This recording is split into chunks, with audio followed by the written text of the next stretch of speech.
интеллигент нақу жобасында адамдар өз проблемасын айтады, ал біз оны талқылап, шешімін іздеп көреміз. Баршаңызға сәлем ұлдар, қыздар, кеш жарық, қош келдіңіздер. Ассалаумағалейкум. Қалайсыңдар?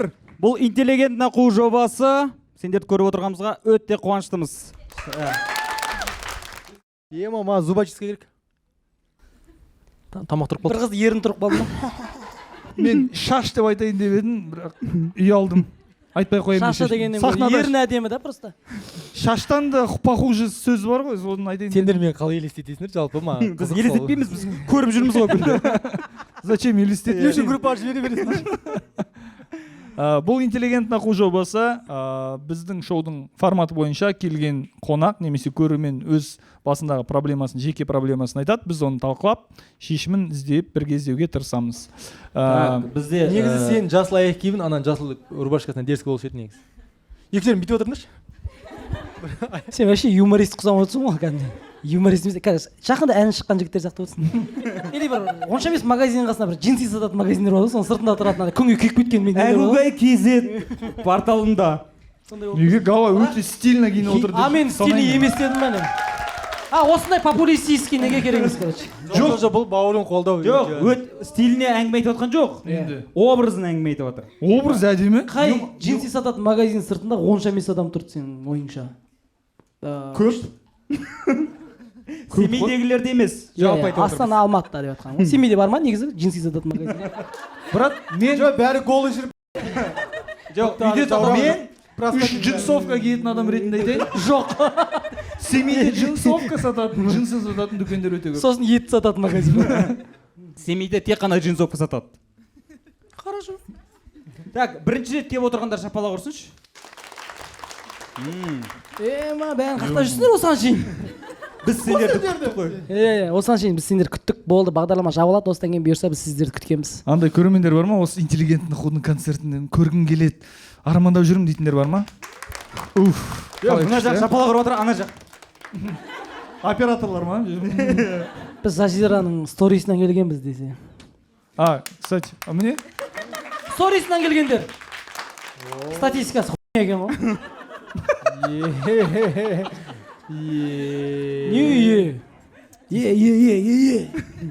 Так, жарайды, бірінші рет келіп отырғандардың ішінде мүлдем бұл жоба жайлы ештеңе білмейтін, көрмеген адамдар. Біреуге еріп келе саған адам бар ма? Шапалақты.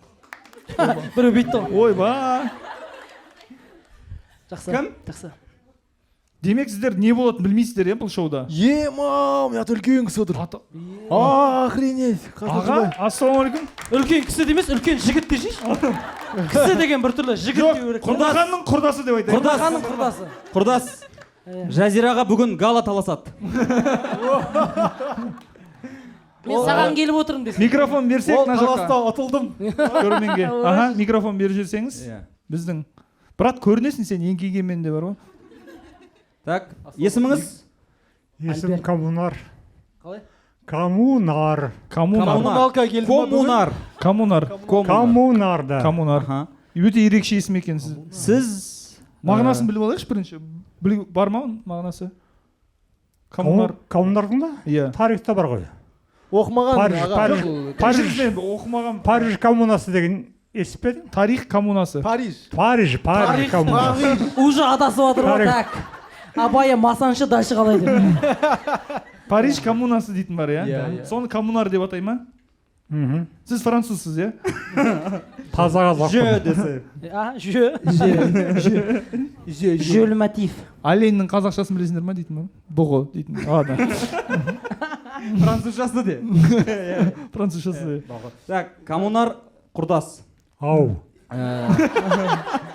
Ау деп сөйлейтін көке келді бүгін бірінші рет бізге. Сіздің бүгінгі кешке келуіңізге қандай да бір себеп білсек? Жазира менің қызымның жан досы. Поддержка. Так, Гала базарды фильтровать етеміз. Демек қызыңыз Папа секілдімін ғой үшін Жазираның. Тансек, папа.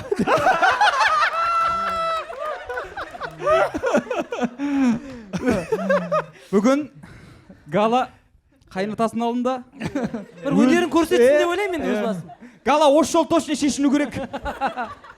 Қайната Бізде аға былай ғой. алдында. Әңгімені мүмкін түсінбей жатсаңыз, ағаны бізде түсіндірейік мына бірінші. біле ма? Иә, түсіндірейік. Бізде қыз бар дегендей, бізде ұл бар дегендей. Ұлдар.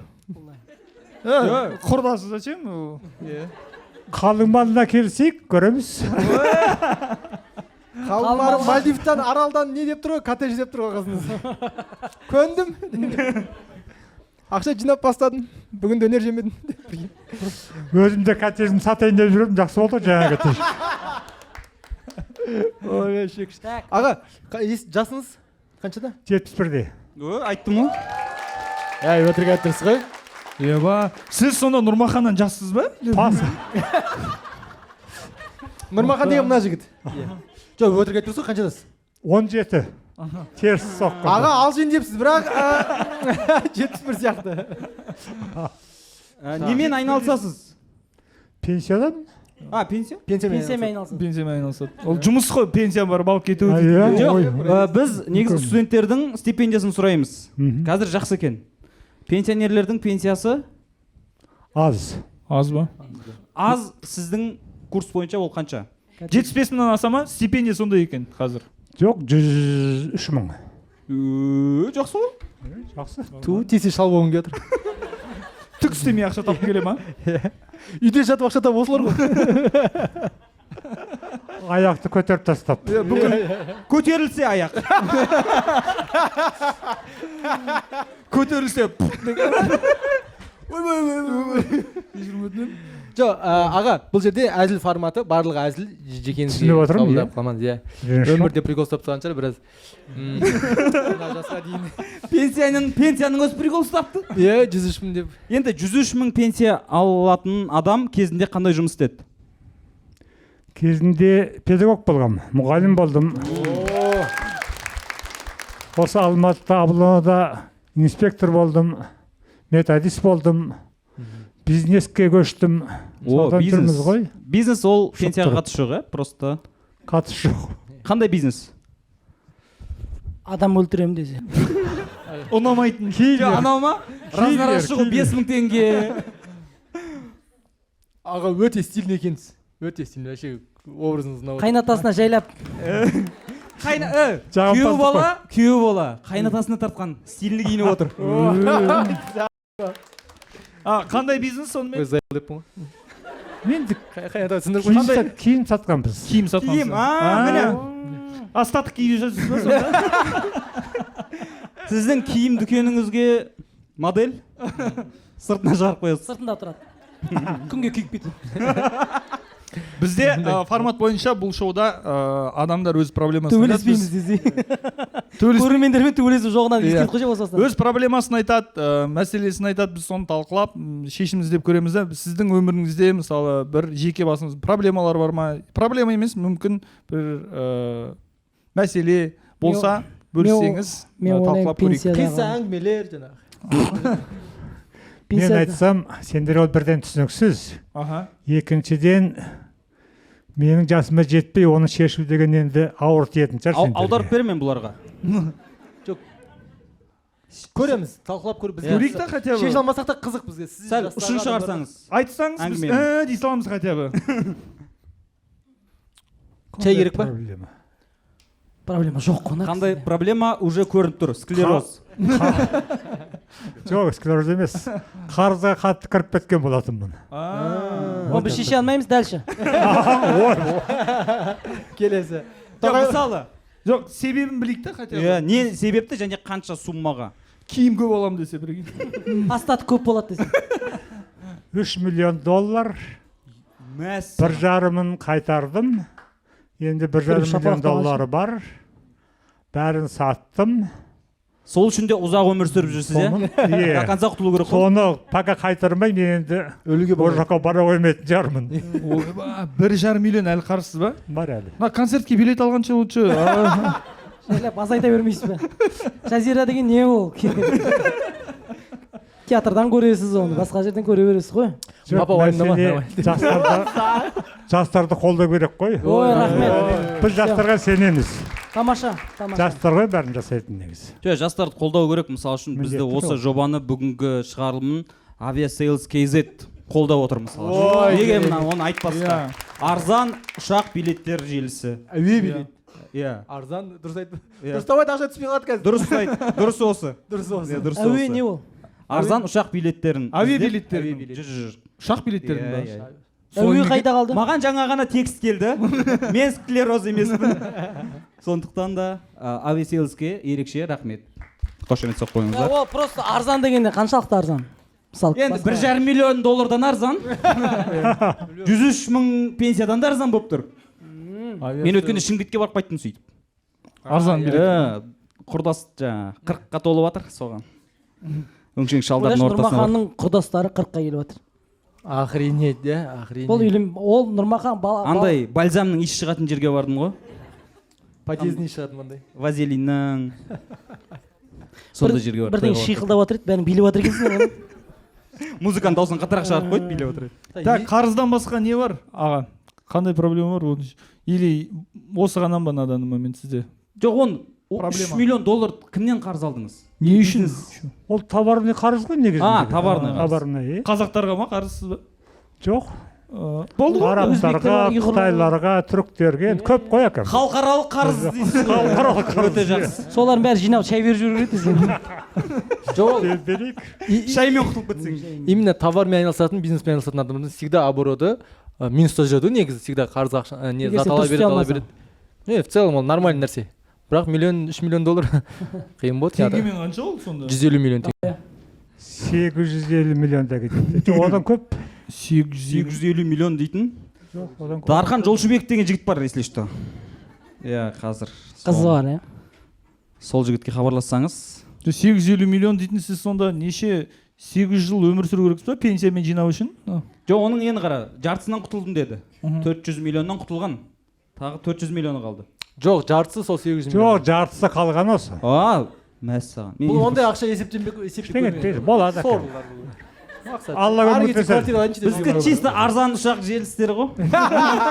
ай оңбаған тағы тығып жатсың ба кәдімгі ма екен ақша кәдімгі авиасыз Артық бір 27 Так, теңге беріп. енді сіз бүгін қызыңызбен келіп отырсыз, иә?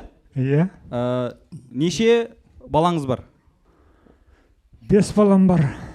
Неге ауыр күрсіндіңіз? Қарызым да көп деп. Түңіліп жүрсің. Балаларым қарызымнан көп. Негізі 10 болған ғой. Сосын күрсіндім. Черный өмірден кетті ғой. Жақсы. Құрдастар осындай. Жақсы. Коммунар ағамызға Шапалақ. шапалақ ұрып қояйық. иә көп рахмет Біздің жобаға келген ең үлкен, жасы үлкен көрермен. Нұрмаханмен құрдас. 71-де. Мықты. Ең жас көрермен бар ма? не десе Біреу туып бастаса бірге. Олай күлме, туып жібересің. Жаңа қыз емес шығар күлген. Жігіт күлді ғой, иә? Елі тарап. 2007-лер бар ғой. Шапалақ ұрсыншы 2007. Жалғыз алып қалдың ғой бүйтіп. 2007. 2008 жоқ, иә? Мәссаған. 2008-сің ба? даже сұрамашы ұялып баратыр 2008 бен 71 екеуі бір қатарда отыр. 2009 бар ма? Жоқ шығар енді. Иә. Так, 2008 бен танысайық. Білмеймін, ол статья ғой негізі танысу. Қалай болады екен? Тырысып көрейік. Жайлап. Тек танысып қана қойсаңыз болады ма? соны жағы ақылмен бітсін әйтеуір Атың кім? Мирас. Мирас. Микрофон жақынырақ ұста. Мирас болады адам. Аха. Студентсің. Иә. Мирас андай Кіммен келдің? Малайзияның киносына доставкада жұмыс істейтін балалар сияқты қарашы. Иә. Өзім бұрында доставка істеген. Бұрында сен өзің 17-тесің ғой, қалай қайдағы бұрын ол? Бұрында 8 жасымда өмір қиын болды ғой братан өмір қиын болды Роддомнан туа сала доставка беріп кеттім ғой дейсің. туа салып сары рюкзак беріп жүрген. Туа сап доставкамен өзімді әкеп тастадым дейді. Ал Мирашам. Қай мамандық бойынша оқып жатсың? Строитель. Строитель боламын өзім. Микрофон жақынырақ ұстасаң. Строитель боламын өзім. Құрылыс. Казаса колледжінде оқимын. Қазсасатта оқиды Жоқ, сен строитель болғанмын дедің ба? Боламын. Құдай қаласа. Боласың, иә. Соны Халыққа су бердім. сәл Африкаға ұқсап кеттік Смел қой. қандас. Анджелина Джоли екеулерің бір қатардасыңдар Так, Мирас, құрылыс бойынша оқып жатсың. Иә. Оны оқу міндетті ме сонда? дұрыс қой енді үйің былай тұрса да оқымай талай достарымыз істеп кетті ғой құрылыста. Бізде құрылыс десе есіме түседі, Семейде құрылыс колледжі бар. Сол құрылыс колледжінен Семейде джинсовка сататын магазин и құрылыс колледжі бар. ет базары бар сосын КВН командасы болғанда, сол құрылыс колледжінен шыққан команданың аты көңілді кірпіштер болатын. кірпіштің де ондай варианты бар ма? Иә, көңілді кірпіштер. үйің күліп тұрады ойлашы. Сондай кірпіштерден соғасың. КВН бастайын десең, саған уже аттайын. Үйде бір шут кетесің, үйің күледі. Күшті ғой. Алматыда солай ғой, қазір землетрясениеден кейін. Бір-бірле болады ғой, по идее. Мына жақсы ой айтты, шапалағам деп. Мирас кіммен келіп отырсың? Кіммен? дос балдармен Дос балдармен. Дос балдарың 2008 емес па сонда? 2009-го. Бля. Сізге боқтауға болмайды вообще. Сопровождение болып келіп отырсың ба? Старшак болып отырсың ғой да? Осы топтың үлкені деп. Сен доставщиксің ғой, давай мыналар апарып таста. Тай-тай басып жүргендер. 2009-дар жүре аласыңдар ма уже? Жүре алады, бірақ тілдері шықпаған сияқты ғой. 2009-дар 15-те ма? 16-та. Біздің аудитория біз өскен сайын бұлар кішірейіп бара жатыр ма? Қалай отырсыз? Так, 2009 кімдер сонда? Қасында отырған екі жігіт қой. Бой кішкентай Біреу ма? Сен 2010 шығарсың, скорее всего. Қалай кетіп бара жатыр ма? Азаю бойынша кетіп жатыр он жаққа. 2014-ке тірелсек былай бүйтіп. Жыл бітсе. Так, енді жарайды. 70 жастағы адамның проблемасын естідік. Ал 2008-2009-дарда қандай проблема бар? Проблема жоқ. Проблема жоқ кезде дүниеге келгендер олар. Мен оғандай проблема айтамын деп ойладым. Нормальный сериал жоқ көреді. Тамақ ішкенде көретін видео алмайды. Мегабайт таусылып қала Попкорндар береді. онша емес на. Күшті. Шаршап Жоқ, бар ғой по-любому өмірде. Жоқ, сен сонда өзіңнің мамандығыңды қалауың бойынша таңдадың ба? Иә, өз қалауым. Сен прям енді строитель ғой қалап тұрған. строитель болғым келеді дедің ба Өз сонда? мамандығын қалап. Цемент жақсы көремін, прям кірпішті, это мое дедің ба прям? Бүйтіп искеп па? Менікі болды. Мен темам. Мен ең алғашқы строительный опытым қой қора соққаннан басталды. Қой қора. Қойлар тірі ма? 100 қой өлгеннен кейін қойдым десе үстіне құлап кетті малдар. 100 қойдан кейін карьерамды аяқтадым. Пенсияға кеттім. Бізде құрылысты оқу дейтін жоқ еді, походу үйреніп кете бересің ғой. Иә, мен Астанада просто құрылысшы болып істегем. 2007-2008 жылдары. Содан кейін Мирас дүниеге келді. Бірекей. Сен ол кезде сұйықтық болатынсың ғой бірекей. Сен ойдағы мен едің, ойдағы мен деп қосады ғой. Сол кезде енді мен де маман оқымағанмын ғой. Ағам істеді да, енді 40-тағы ол кәдімгі нешінші разрядтағы строитель кәдімгідей. Сөйтіп мен стройкада істегем, и ешкім менен диплом сұраған жоқ негізі. Жен архитектор Сен шығар? көңілді кірпіштер естіген шығарсың. Көңілді кірпіштер. Бізде біздің заманымызда біздің батялар 63 жылғылар ғой, 62-63. Көкем құрдастар жаңа. Иә. Сол көкем, папам, ойбай көкем деп. Папам бізде андай вечно 16 жассың, сен қаншадасың дейді кезінде, мен 16 кезімде маған сөйтіп айтатын. Сен сияқты 16 жасымда мен мына сарайды салғам деп ше. Вечно сондай примермен жүретін кісі ғой. 16 жасымда мен мына сарайды салғам деп. И сол сарайын бұзып аттық бір күні. Бәріміз жабылып та, бұзып аттық та. Фундамент нашар ма? Фундамент нашар. И былай ғой, ана ортасында бір балка болады, үлкен балка. Соны мен салғанмын деді ғой, короче. Мен салғанмын мынаны. Сосын үстімен жүріп баратты батя. Сосын мен айттым, батя анау сынып кетеді дедім, короче. Жүрме дедім, короче. Мен бұл надежный деді ғой, короче. Бұл надежный, мен салған, бұл совет үкіметінің ағашы дейді ғой, короче. Ол сияқты всегда совет үкіметі сразу качественный нәрсе ұсынады дейді ғой, енді өзінің ойынша. Тақ басқан кезде ағаш аяғы тайып кетті да, ағашпен ортасына отырып қалды, короче, бүйтіп ше. Сен соңғы баласысың, әкең. Папамдікі қуатты екен көке. Менен кейін бір қыз бар. Иә, содан мен бүйтіп деп бір жарты сағаттай отырды батя. Ең жаманы күле алмайсың ғой, білесің ба? Ең жаманы күле алмайсың. Өзі батя. Сол батяның аяп кеткенім бар сөйтіп бір жарты сағатқа. Жоқ, мысалы туалет салу құрылысқа жата ма? Салат, конечно. Жоқ, туалетті, мен ойымша туалетті салмайды. Оны қазат, и мынандай каркасын қоя салады болды. Дұрыс қой, енді салу. Каркасын. Жоқ, сен оны шегелейсің, оны құрастыра саласың, ол салуға енді құрылысқа жатады ғой бірақ. жатады ғой. Жарайды. Онда Мен ойымша жатпайды. Құрылыс дейді мен ойымша прям кірпішпен бүйтіп қаланады немесе құйылатын опаловкамен сондай нәрселер деп ойлаймын. баняшы.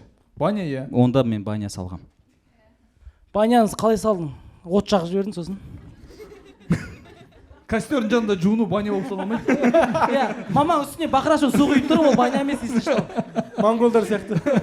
Или күн ыстықта күз сезу тоже баня болып Баня емес саналмайды. ол. Ол құдалық, ол құдалық. Күн ыстықта күсесі бол құдалық.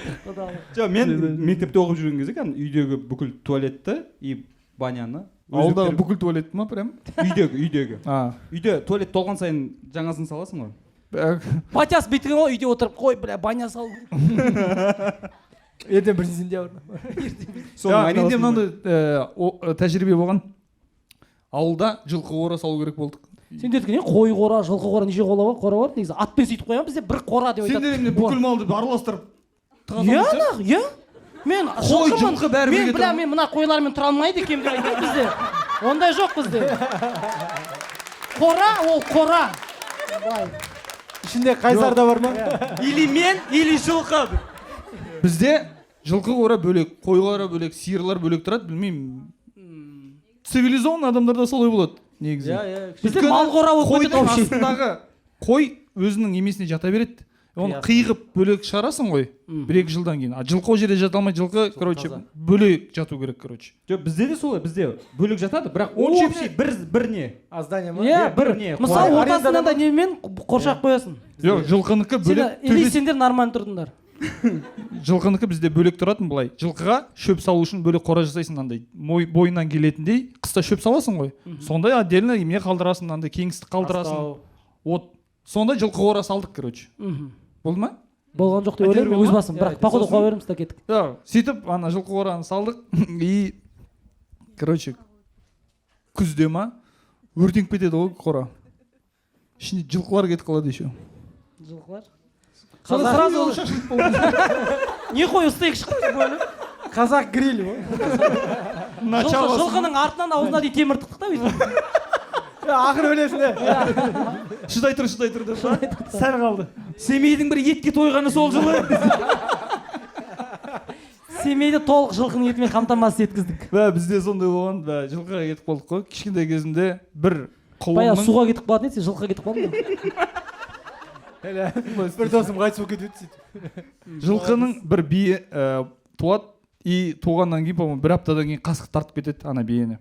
Құлын жетім қалып қалады. Қасқыр тартып кетеді? Иә. Круг. Жеп қояды. Иә. Жүр. Жемей тістейді? Қалай сонда тістеп тістеп қойып қойған? Ен салып кетеді. Теперь ты мой. Мына жеріне засос ұстап кетеді ма? Орочимаруға саски жасайды ғой менікі. Хиджама жасап кете ма, хиджама? Наруто көретіндер түсінді, короче. Наруто көрмеймін мен, давай кеттік. Сөйтіп, жаңағы құлын жетім қалады да, ол кәдімгі сиырдың сүтін ішпейді. Оған тәтті, ана қымыз дейтін, білесіңдер ғой? Қымыз емес, Саумал. Саумал, тәтті болады. Бүгін ғана іштім, ема. Бастадым. Туалетке барып келесің ба? Шыда. Где-то 2000 жылдар ғой, андай. 2000 жылғы жылқы ғой онда, иә? Мирастан үлкен ғой демек. Құлын где-то 2000 Мирас сенен үлкен, прикинь, ойлашы.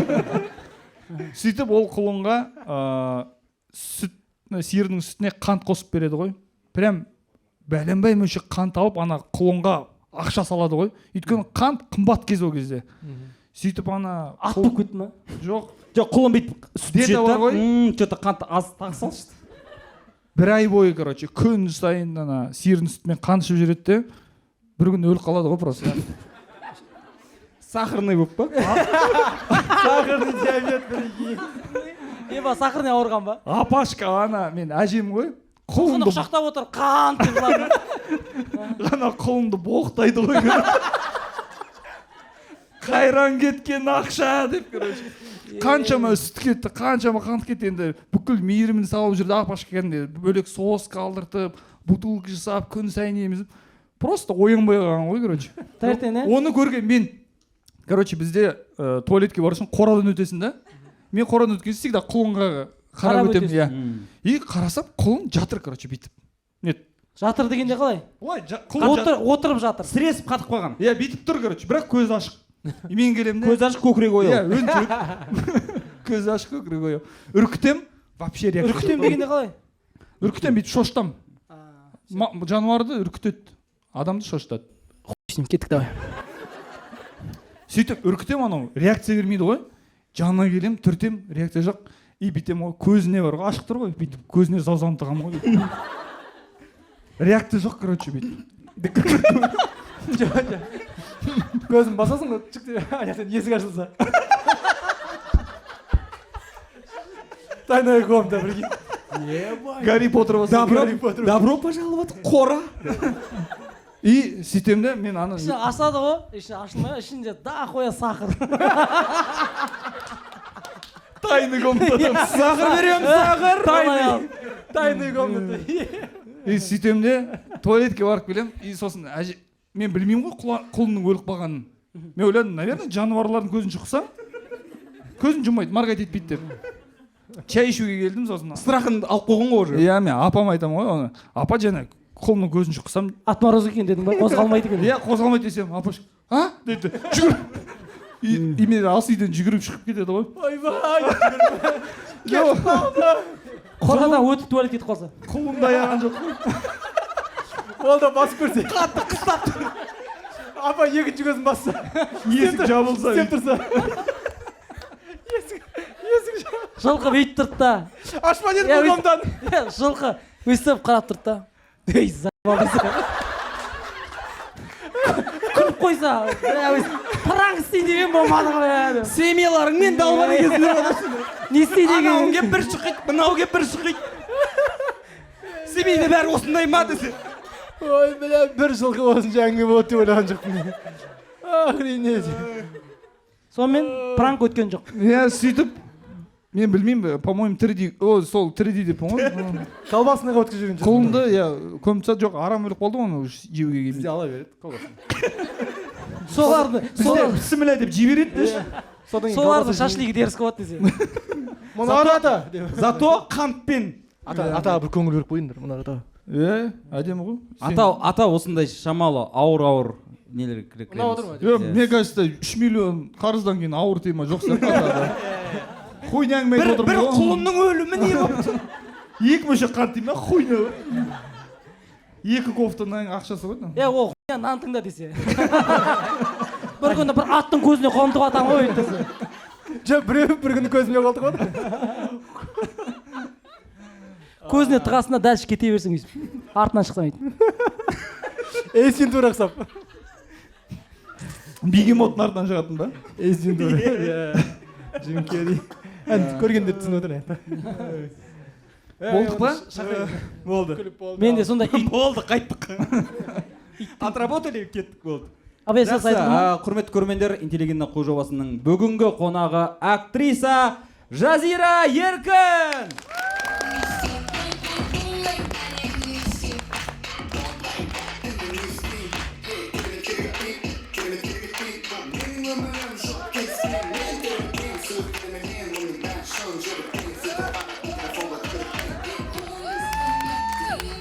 Жазира Еркін.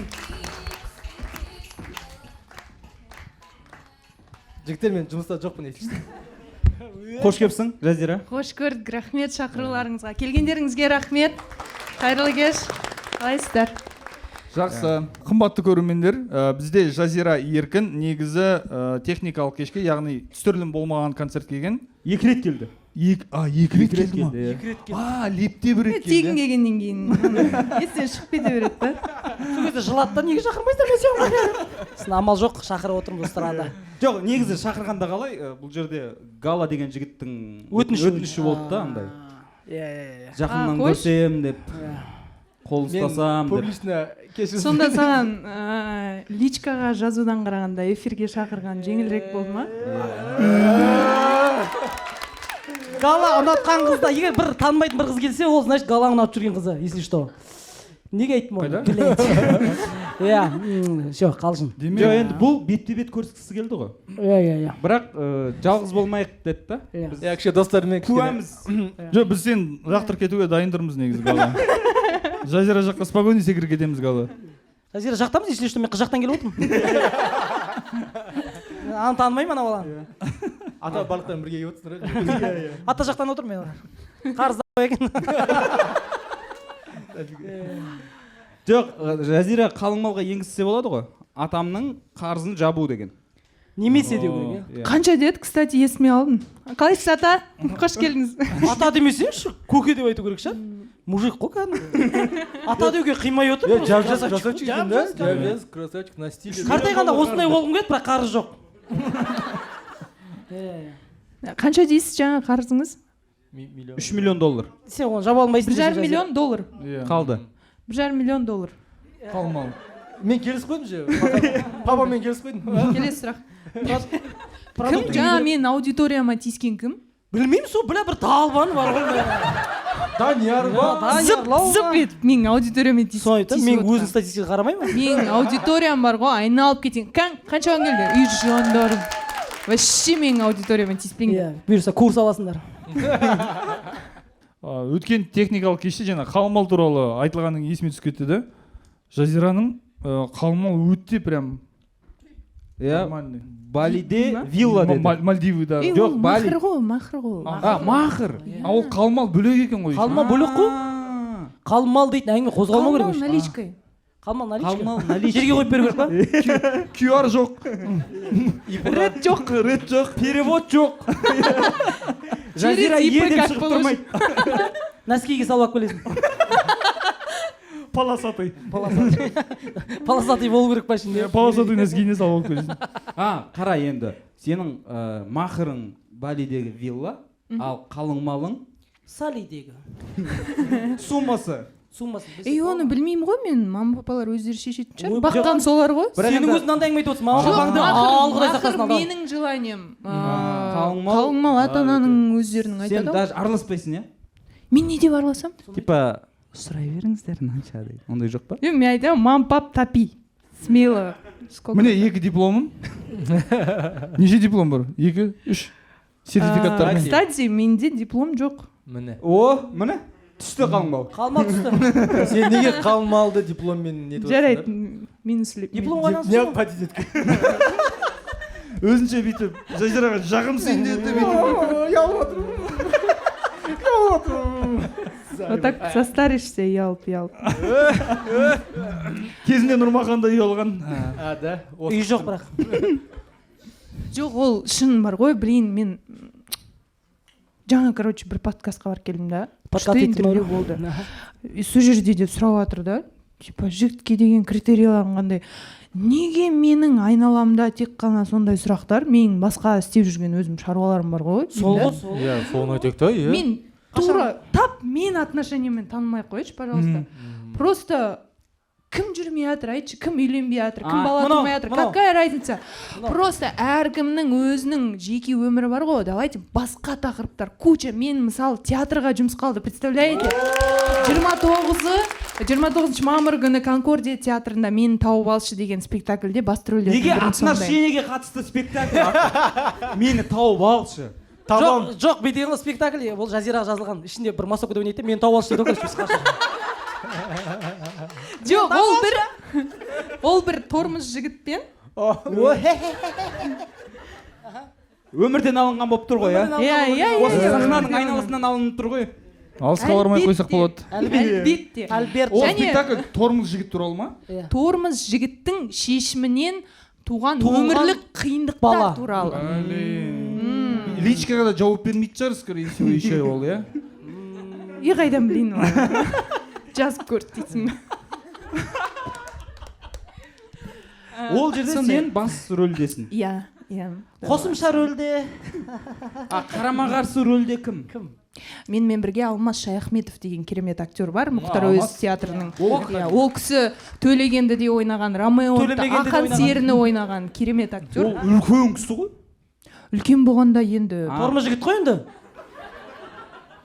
Тормоз болу үшін үлкен кісі дейтін аңдамайды. Тормоз жігіт ағасы. Жоқ, қараңыз. Алмас мырза маған телефон шалып, мені театрға шақырған. Ол тормоз кісі емес. Ойнайтын рөлі, иә, тормоз жігіттің рөлі. Мен сол рөлін айтып отқан ғой. Мен тормозды айтып отқан жоқпын. Мен скорості айтып отырмын. Так, отношениядан басқа тақырып мысалы талқылайық. ксро-ның саясаты қалай қарайсың мысалы сен кезіндегі? Кстати, Мен ойлаймын мен оны төртеуміз де талқылай аламыз деп. отношения, вот мен әңгімесіндер. Қара. Отношения туралы мен бір сериал түсірейін деп жатырмын. Инста сериал. Құдай қаласа. Получается, инста парочкалар шығады. Ау? Инста парочка болып шығасыңдар. Жоқ, ондай емес. Актерлық тұрғыда кәдімгідей сценариймен, ол бірдеңенің рекламасы емес, чисто от душины. Жүректен шыққан қарым-қатынасқа, жігіт пен қыздың арасындағы бір сезімдерге қатысты дүние. Значит, отношения туралы. Иә, айтып тұрмын ғой. Сол белгілеп алайыншы деп ғой.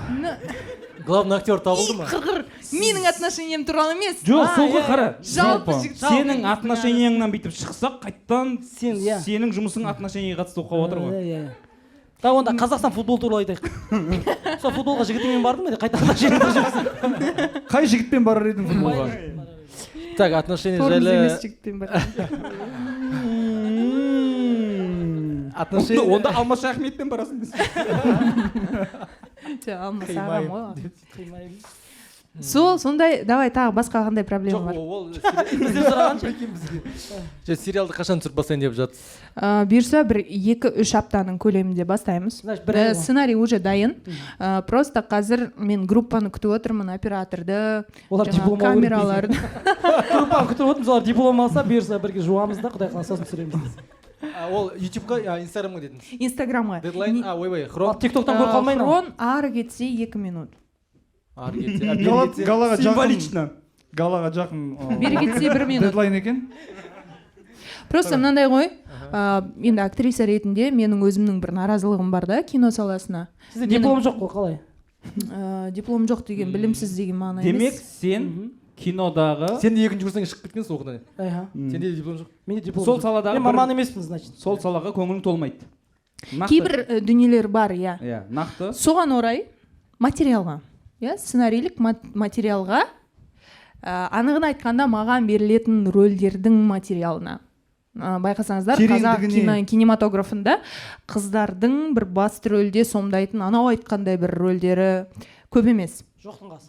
Иә, олар андай ғой, бір ұлттық арнаның журналисті. Иә, келінді сомдайды, біреудің қызы, сол главный геройдың әйелі, біреудің анасы деген сияқты. Әйел тұлға ретінде оның өмірі бір сарапталмайды да. Томирисші. Жападан жалғыз бір томиристі маған айта бермеңдерші. Болды. Қанша миллиард ақша кетті мысалы? Жоқ, мен 100 киноның ақшасы кетті. Мен айтайын деп отырғаным жалпы қоғамда. Бақыт фильмі. Бақыт фильмі ше.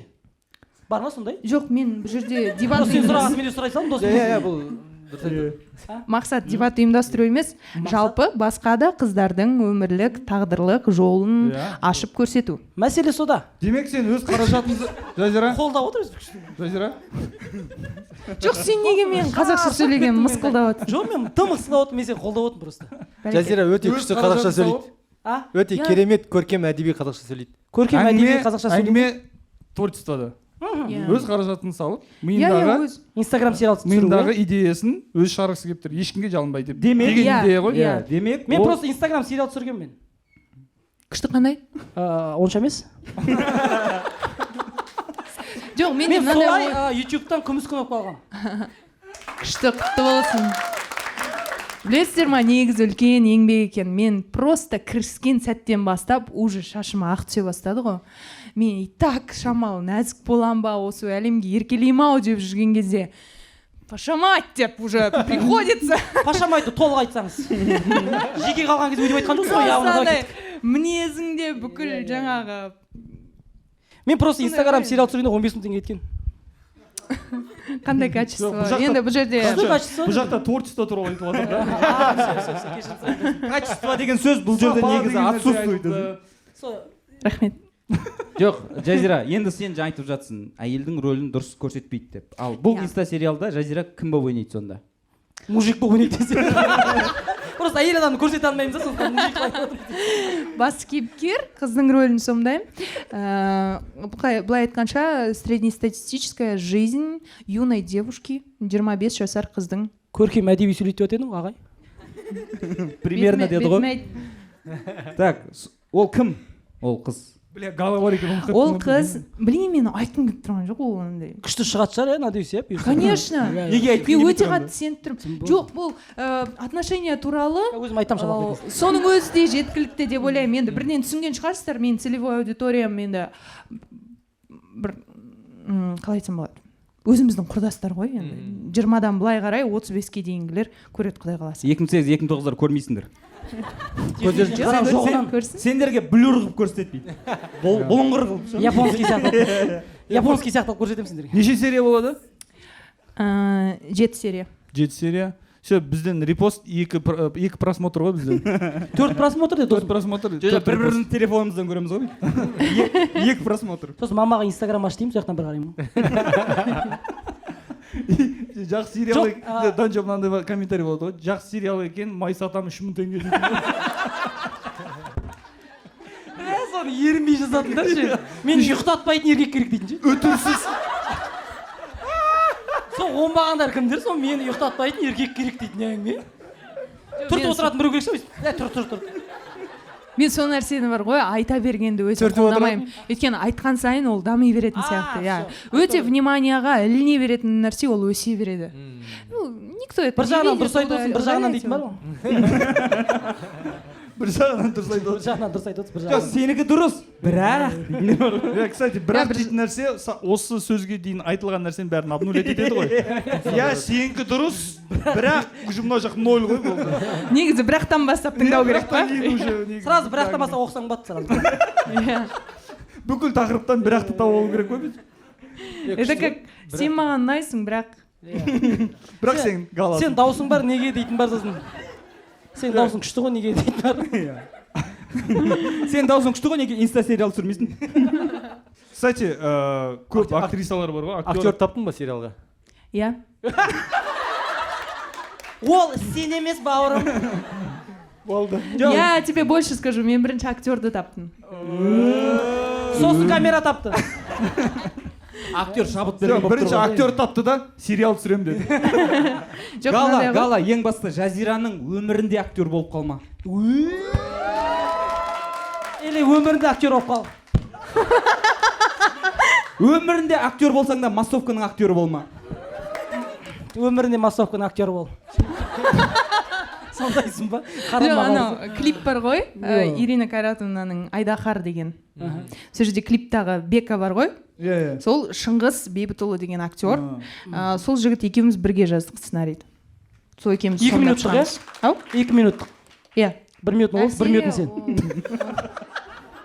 Теңдік болу керек, дұрыс. Теңдік болу керек, дұрыс қой, иә? Ол еркек адам жаза, әйел екеуі тепе-тең болу керек.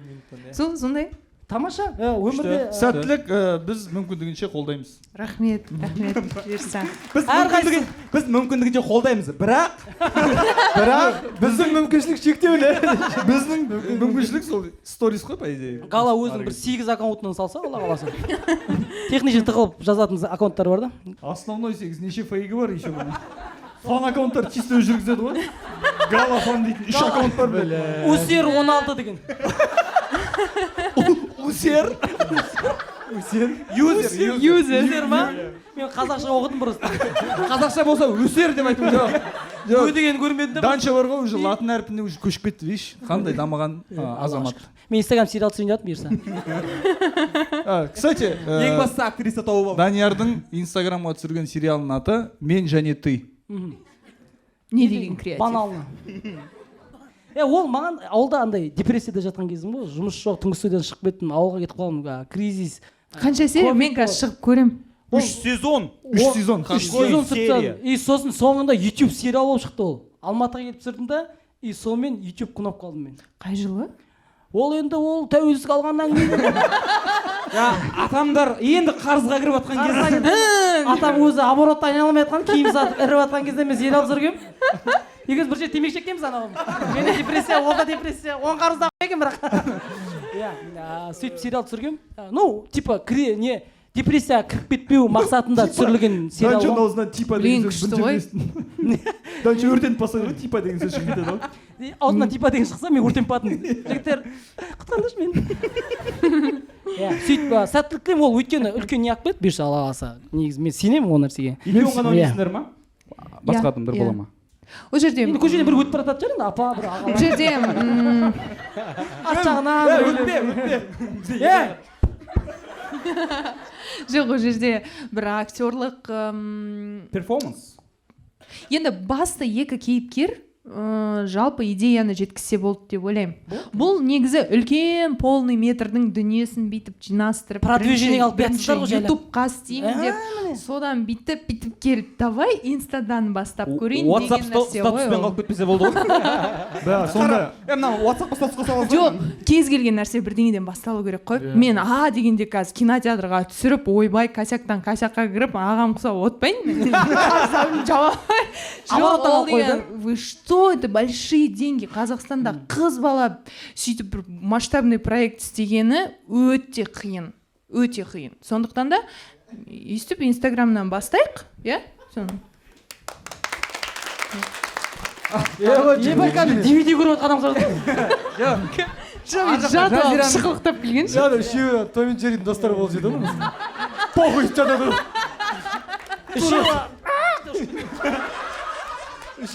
үш оператор ғой мына жақтан мына жаққа қонсаң басына түсіп кетсе ана есікке барып былай шығып кетті. Жоқ, олар не ғой? Жазираның съемочный группасы ғой. Айтқан сайын. Олай болмайды негізі десе. жаңағы идея бар ғой, получается полный метрдің идеясы болды. Сөйтінде что-то қымбат болып кетеді деп сериал дедім YouTube. Сосын YouTube сериалда қымбат болады деп Instagram. Иә, ол үлкен жауапкершілік. Мен өмірімде кірісіп көрмеген дүние ғой. Енді мен қанша кадрдың сыртында жұмыс істеп көрсем де, мен продюсерлік жұмыста әлі атқарып көрген жоқпын. Оның өте көп қиындықтары бар екен. Сабырлық тілеймін онда алдын ала. Иә, рахмет. Ничего, осылай тұрып кетеді. Боқтап сөйлейтін болсам, үйреніңдер деп. Инстаграм сериал басталады ғой сол кезде. мен синопсисін білемін Былай бірінші комментарий андай болмасын, типа бізден өйсіп әдемі болып кетеді ғой дейтін бар ғой. кидірмеші Жоқ, синопсисін білемін дейді. синопсисін білесің? синопсисін білемін өте күшті деп жатқаным ғой жақсы болады бұйырса Жоқ, уже ол емес. да Бұл жолы жігіттер қалады десе. Анада өлтіріп тастайтын болып тұр ғой. сваргілеп тастады көзбен Жақсы. Жақсы, Өте жақсы. бұйырса, иә, ары қарай. дубайдан келдіңіз қашан келдіңіз дубайдан Загар байқалып тұр. Соны бір айтсаңдаршы. Мен басынан ойлап қалдым Қызылордадан келген шығар деп. Жоқ, мынандай ғой, 2 күн бұрын ба, қашан? Кеше ма? Кеше таңертең келдім. 2 күн бұрын ба, кеше ма дейтін қызық қой. Біздің Жоқ, мен- көрермендер үшін былтыр. Мен шатасып кеттім, өйткені келе салып мен бар ғой, көп жұмыс күтіп тұрды. Содан мына жаққа да асығып аптығып келдім, машинада киім ауыстырып деген сияқты ше. Үлгермей событийный не көп болып жатыр да. Мен үшін негізі өте қымбат сәттердің бірі болды. Мен ата-анамды алғаш рет шетелге өзімен бірге алып шықтым. Рахмет. Бірінші рет шығып жатыр ма? Жоқ, ол кісілерді осының алдында Турцияға жіберген болатын, екеуін ғана. Турция есептелмейді ғой енді десе. Кедейлерге есептеледі. Өзім сәуірде демалып келгім келді да. Содан кейін ойладым, мен уже қанша жыл болды жалғыз саяхаттап жүргеніме. Жалғыз өзім жүрмейік, хотя бы әке-шешеме ел жерді көрсетейін деп ше. Ау? Жоқ, ештеңе айтамыз. Сөйтіп сондай оймен әкем туған күніне орай сөйтіп ұсыныс жасадым, олар келсе кетті. Содан Дубайда 8 күн демалып, өзім сіңілімді де алып кеткем, 4 адам болып ше. Семья болып деп айтсаң күшті кетеді ғой. Қалай? Иә, семья болып бәріміз барып келгенбіз деп айтсаңыз күшті. Жоқ, біз көппіз ғой. иә Негізі көппіз ғой. Мен қайда 4-тен 1 бөлігін ғана алып барып тұрмын ғой. қалғандары ренжіген жоқ па Олардың өз бала шағалары бар ғой. Неше адам екен білсек бола ма? Бізде 5 ағайындымыз. Одан бөлек әжем бар, ата-анам бар, және әрқайсысынан анада 4, мынада 5 бала. В общем, көппіз. Бір басымыз жиналған кезде білмеймін, столдың басына сыймаймыз ғой уже. Әйтеуір тойда тілек айтқанда ұзақ кеттік қой десе. Сондай бір 20-25 адамбыз ғой, примерно 20. Содан сөйтіп бар келдік. И бар ғой, мен бір нәрсе айтайын ба? Вот болашақта просто бір жерлеріңе түртіп аңдаршы. Так, қажет Сондай күн бұйырсын, апарыңдар. Бірақ та ата-ана деген қартайған сайын бала болады деген рас екен. Жақпай ма? Клиент қартайып тұрған болып қалай. Жоқ, оны емес. Фри апел. чекин жейм. Ол бір хатонок алып бер. ол бір сондай ауыртпашылық түсірді деп айта алмаймын. Бірақ андай бірақ айтқым келіп тұр. Қиналып кеттім. просто мен үшін таңсық сезімді алғаш рет. Мен 3 бала шағаны шетелге алып барып келген сияқты келіп отырмын да. Андай маған мынадан кейін тағы бір демалыс керек болып тұр да. Мен андай ей тоқта бергендер кім ана жерден баранан ала берші деп айтсаң анау ана жаққа келіп кім тұра тұрыңдар мам пап подожди қазір бір минут тұра тұршы қазір бір фотоға түсіріп алайын қазір тұра тұрыңдар қазір hello excuse me деп миың ашып жүреді да. Мына жақпен де сөйлесіп үлгеруің керек. Хотя аэропортта тұрмыз Алматыда. Хотя Алматыда не жағайын деп отырмын. Таксидамыз деп айтайын. Может басқа біреуге енді жеңіл шығар, бірақ маған қыз балаға өте қиын болып кетті. Мен андай бар ғой, кешкі жақын бүйтіп номерға келемін да. Деп жылаймын, просто жылаймын. Еще бір жағынан ойлап қоямын, сорлау не деген сондай ризашылығың жоқ адамсың сен. Мынандай жерге кеп тұрсың, енді күшті болып жатыр, әке-шешең батасын алып жатсың, олар риза деген сияқты. Бірақ андай ішкі девочкаң бар ғой, ішкі бала көңілің бүйтеді да. Маған да біреу мороженое алып берші депші. Қайда болдың? Қайда болдың сол кезде? Қазақстанда демалып аттың ғой таңғы 4-ге шейін. Біреу қиналып жатыр Дубайда. Ал атаның жасы нешеде? Ол кісілер 60-61-де. Жап-жас қой? Жап-жас қой? Құлындай ғой? Жоқ, жас қой, мен олар кәрі деп отырған жоқпын. Енді қарашы өзің. Қора өртеп кетпесе екен деп тұрмын. Көзіндей түртіп көріп жатырмын. Әй, шетелге шыққан кезде бар ғой, анандай жасқа келіп бүйтіп қалады ғой, қызым қайда барамыз, не істейміз, андай. Мен айтсам жүреді, айтпасам күтеді ше, андай. Не жоқ қандай, мен мысалы достарыммен талай рет құрбыларыммен демалысқа шыққам. Мынандай ғой, таңертең тұрасың там, мен таңғы ас ішуге кеттім дейді, мен жата тұрамын дейді. Гоу десе гоу деп шығып кетесің ғой. Иә, арасында былай. Біріншіден уағалейкум ассалам дейді ғой. Екіншіден гоу болса гоу.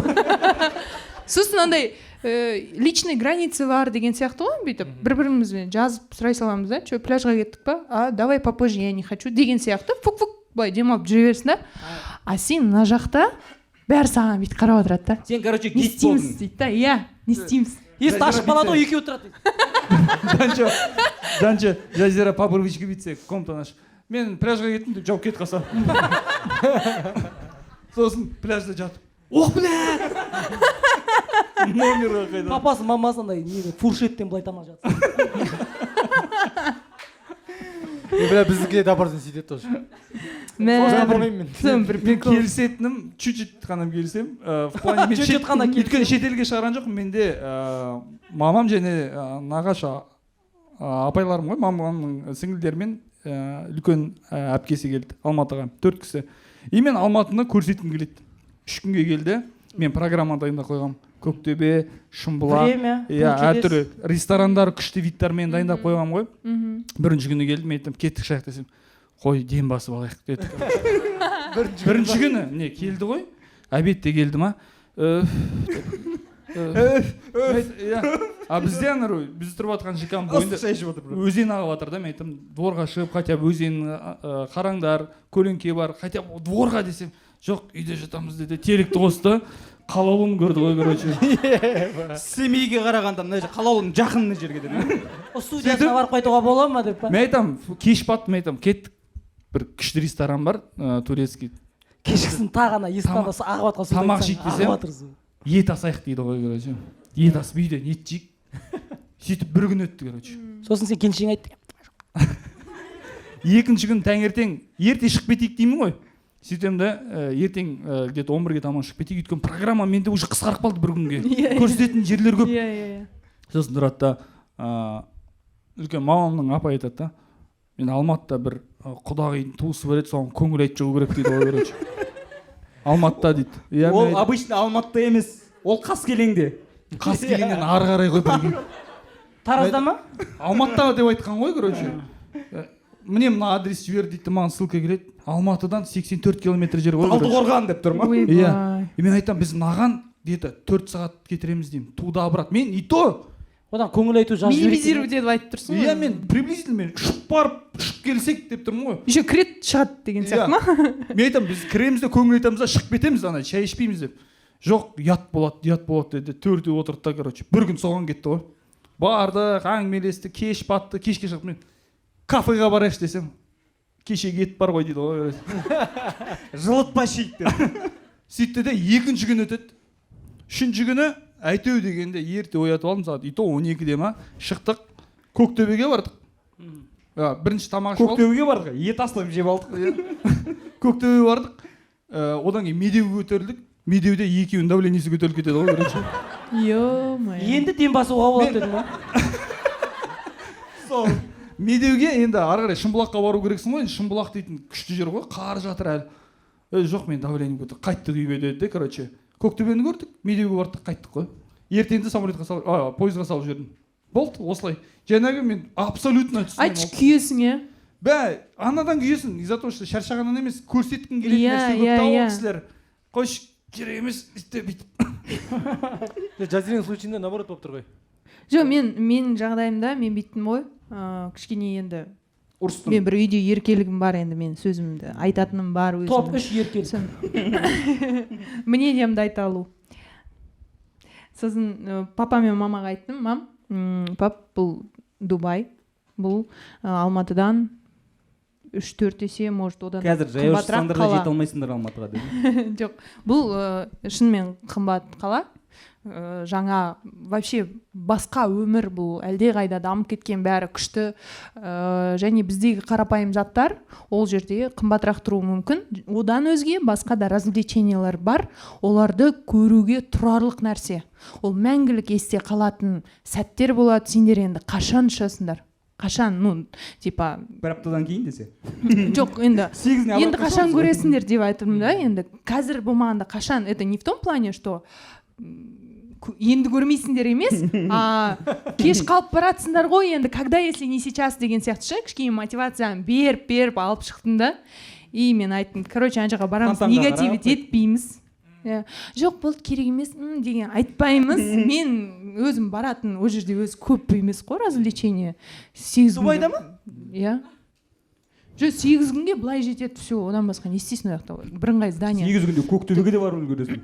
Медеуге барасың. Содан это еще типа Дубайға барып, ана кім бар еді, құдағиымыз. Көңіл айтып сөйткен Абу-Даби деп шықты. Жоқ, сонда да Қаскелең деп шығып тұрса.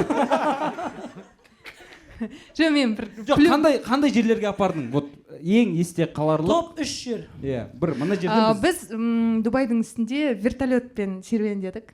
Ұштық деп айтқан күшті шығар, серуен. Иә, вертолетпен ұштық. Сосын давлениесі көтерілген жоқ. Мә, Құдайға шүкір. Өзі көтерілді. Мен соған уайымдадым, ше, екеуін қалай, нормально ма деп арасында сұрақ қоямын, потому что екеуі бүйтіп жүріп келе жатыр да, андай. Мен көріп тұрмын, екеуі шаршап келе жатыр. Біздің мама кішкене енді шымыр да, андай көп жаяу жүреді, а папа көп жүрмейді. Ол андай шамалы қырсықтау болады ғой, андай. Мама, жүр базарға барып продукт алып келейік десе, өзің барып алып келші, мен ақша бірдеңе деп қайтарып жіберетін ше. Ана жерде маған отказ бере алмайды ғой. Мен қызымын ғой. И плюс мынандай жерге келіп тұр, вообще андай нет дегенді айта алмай тұр да. Бірақ өліп шаршап келе жатыр, бүйтіп жай мен артыма қарасам түрі бүйтіп кеткен ғой. Бүйтіп келе жатыр Дубай молдың ішінде бүйтіп. Деп ше, пап қалайсың десем, жақсы біз, иә қарап келе жатырмыз дейді. Пап қалайсың деді, жақсы десем яқтады. Сөйтіп шаршап келе жатыр да, мен енді периодически сұрап тұрдым, мен бүкіл дәрілерді алып алдым, примерно давлениеға деген анау-мынау, иә. Ұстап жүрмін ғой, если что деп ше, айтып отырмын ғой, кәдімгі бала шағамен жүргендей жүресің. Содан қиын екен, плюстары да бар. Ұйықтатасың. Иә. Мама бүйтті ғой. Мынау откровение болды реально. Бүйтіп кешке қарай номерге келе жатырық та, шаршадық, иә, шаршадық деп. Папа енді қатты шаршады, аяғы ысып кетті ғой, иә, деп келе жатыр. Мама бүйтіп тұрды да, лифтте тұр ғой. Галаға десе. Мама бүйтіп. Келесі жолы галамен жүріп шаршайықшы. А то папам жүре алмайды десе. И бүйтіп мама лифтте бүйтіп айнаға қарап тұр да. Соскамын еді. Папаң даже немен базарға бүйтіп бармаған ғой, білесің ба? Бүйтіп сонша ұзақ жүрмеген деп. Прикинь, мама қандай бақытпен айтып тұр да. Шеше, сен бақыттысың деп бастап кеттің ба? Жыламаған. Жай түсіп жатқанда да деп. Жоқ, сондай риза болдым, мен сондай сезім сыйлағаныма, бүйтіп мама тұрды да. білесің ба деп ше менімен аны сырласып айтқан ғой бүйтіп құлағын қайырып тұрып папа бүйтіп жүрмеген папа лифтте тұр ма ар жаққа қарап а папа бәріне көніп жатыр ғой сафариға Папа бәрі жақсы ма дейді? вертолет жоқ папасы бүйтіп теріс қарап тұрады папа қалай жақсы мына яқта мен серуендедік еще менде андай ғой мен өзімнің күш қуатыма қарай бәрін реттеп қойғам ғой типа мынадан шығамыз келесі уже анаған бару керек значит бізде 15 минут киім ауыстыруға бар деген сияқты раскладпен айтам ғой сөйтсем ана екеуі деп қазір біз кілтімізді алып алайық деп олар сен заложникте ұстап отқан жоқсың ба папа мамасы жазираны көріп отырсаңыз былай белгі беріңіз қызым паспортымызды қайтаршы жоқ қайта көніп жүрді сондағы ше бір енді прикол ғой действительно бір жағынан жының келеді бір жағынан күлкің келеді бүйтіп Абу Дабиге келдік бөлек немен экскурсиямен ана Шейх Заидтың үлкен мешіті бар ғой бүйтіп мешіттің алдына қарай келе жатып бүйтіп қарап келе жатып енді мен бәрін көріп тастағанмын оның бәрін мен просто мама папамның реакциясын көргенге өліп бара жатырмын бүйтіп үндемей келе жатырмын да бірінші не айтады екен деп ше папа о деп господи тұрды да сұмдық ана Астанадағы мешітте осыдан кем емес екен ғой дейді ғой астана емес алды прикинь мен қандай истерикаға түстім білесіңдер ма мен ойландым бүйтіп айтады деп кірпіші қисық екен ой оны бүкіл жерде айтты ана строительство мынаның балкасын қалай қойғаның мынаның несін темірін қалай қойғаның мынаны бүйтіп әкеп қоя салған ба или құйған ба деп бәрін айтты ғой оның жоқ ана мешітке келген кезде мен просто я лопнула я такая қалай сен олай айтасың деймін да қалай пап так же нельзя деймін да сабыр сақтайтын жер ғой ты меня осуждаешь нет ни в коем случае ханым жоқ жігіт тыңдап тұр жігіт бағынып тұр мен айтамын папа неге өйтіп айтасың ол при чем тут Астанадағы мешіт говорю при чем тут Астанадағы мешіт вот Шымкенттегі мешіт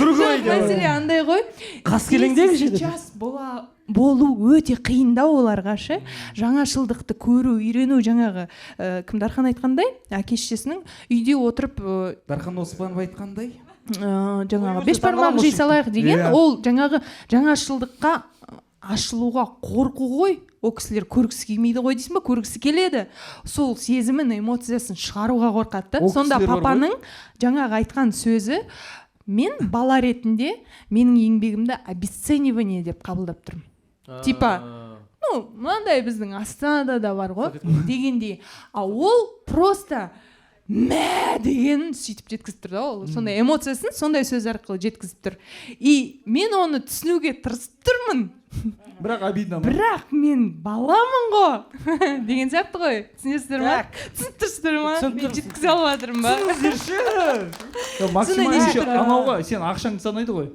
қанша кетті жоқ мен ол жағынан әңгіме жоқ мен всегда айтып жүремін мен көздерінше төлеп отырдым ол мынау мынанша тұрады мынау мынанша тұрады жоқ андай мынау сенің сүт ақың деп мынау сенің 5 минуттық терің жоқ мен әдейі көрсетіп істей беремін былай демонстративно емес а нормально бұл нормально демонстративно емес бірақ $2000 шығыпты жоқ осынша шықты деп болады ғой деп андай мама айтады да типа жаңағы майсит деген орын бар ғой енді біз бизнесқа ала алмадық енді ондай ақшам жоқ енді деп майсит деген кішкене аяғы кеңірек орындықтар ғой бизнестен кейінгі экономнан алдыңғы есіктің жаны емес па орта шеттегі иә ол да жатады блин есіктің жанына отырмаңдар неге дубак екен есік ашық болды ма қатып қалдым мен самолет есігі ашық болды ма өлдім ғой мен соған қатып өлдім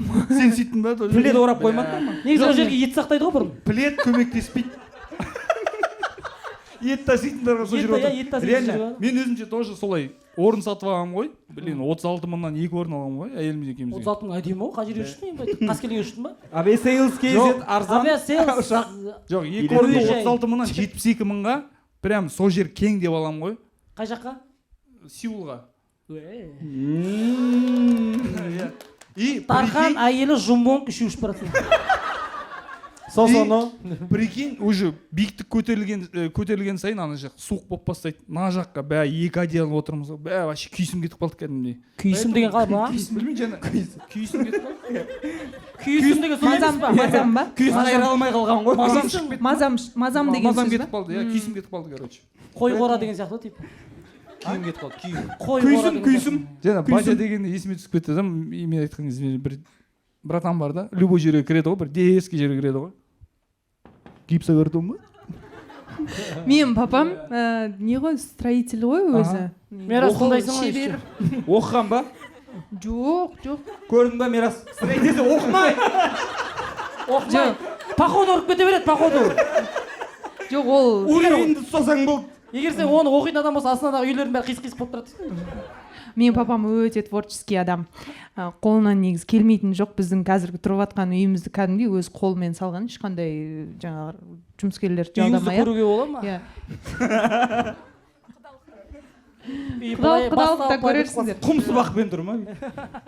Бұл творчество сен. Бүкіл жерді қарап жүреді да. Ана зданияны мама, мә қандай әдемі, қандай биік десе, мынаның цементін құйған ба екен, или осылай әкелді ме, сондай әңгімелер айтады. Біздің ауылда үй тарының іші сияқты ғой. Тары кофейнясының Иә, іші бояу балшықпен неменді жас кірпіш, істелмеген сондай ғой. тарының франшизасын сатып алып ашты. Бір андай күшті қымбат нелер жоқ. Тары арал. Тары арал. Тары десе тары Үйде іші. мебель жоқты, минимализм дейсіңдер ма? Иә, жағдай жоқты, минимализмді толтыртсам бақа. Негізі әр қазақ минимализмді қатты ұстанады ғой. Ауылға барсаң бәрі бөлек вообще. Мына жерге біле үш құмыра кетсе дерсі болады мына жерге. Біреу дәрет алатын ба? Ол құмыра емес, құмған жар ол. Целым бар ғой. Аузым үйіп қалды. Баны мен сөйлемей Тары жақта Гала қалай? сөйлейді ғой, ұн шықса өйт, ұн. Ал Гала. Гала. Галаның жүрек жарды Жазираға деген. Галаның гүлдері бөлшек жарып дейді, ода кетік. Осы выпустан кейін Галаның аузына массаж керек, ұйық қуаған сияқты андай бір. Сәл қозғалып тұрсашы, қолдансашы. Аузымда аруға дайындап отырмын. Немене ол дейді? Осыдан кейінгі қонақ просто аро да бізде. Сол жаңа айттым. Аузың арулап кетпесін. Ару беру. Бағана айтып отырмын ғой. Үлкен үй соғамыз ғой, бізде Тараз үлкен үй ғой. Тойға дайындалып жатсыңдар ма? Деп. Кейін жағда Дубайдан келді ма?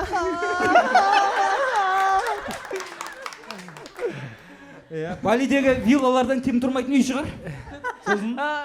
Папа машкілер Сен бар ғой, үйіңді дұрыстап дайында, ревизия келесіздер, батя содан бүйт. Көпшпен құрған құйған ба? Қараса, Астанада мешіт сияқты екен. Бля, бағдарлама енді басталайын дейді жігіттер. А то бля Дубайға барып келдік па, жүрмеймін. Уақыт создырайық. Создырайық мен. Кім қарындас қосшы жарты сағатқа. Время. 3 дези ал кеш. Эссе капсула. Изи. Мама. Горелланың трубочкамен жетін сияқты. Так, ремонт болып отыр сосын. Блин, сен үй жағында жүрміз осы тұрғанда. Қойсен барайықшы ал бәріміз. Папасы соғады ғой, тық. Ұнамай қалды шығарыңдар қыз десек. Жоқ, мен айтып отқаным, вообще зал бар ғой, зал соққан кезде мен алдында айтқам папаға.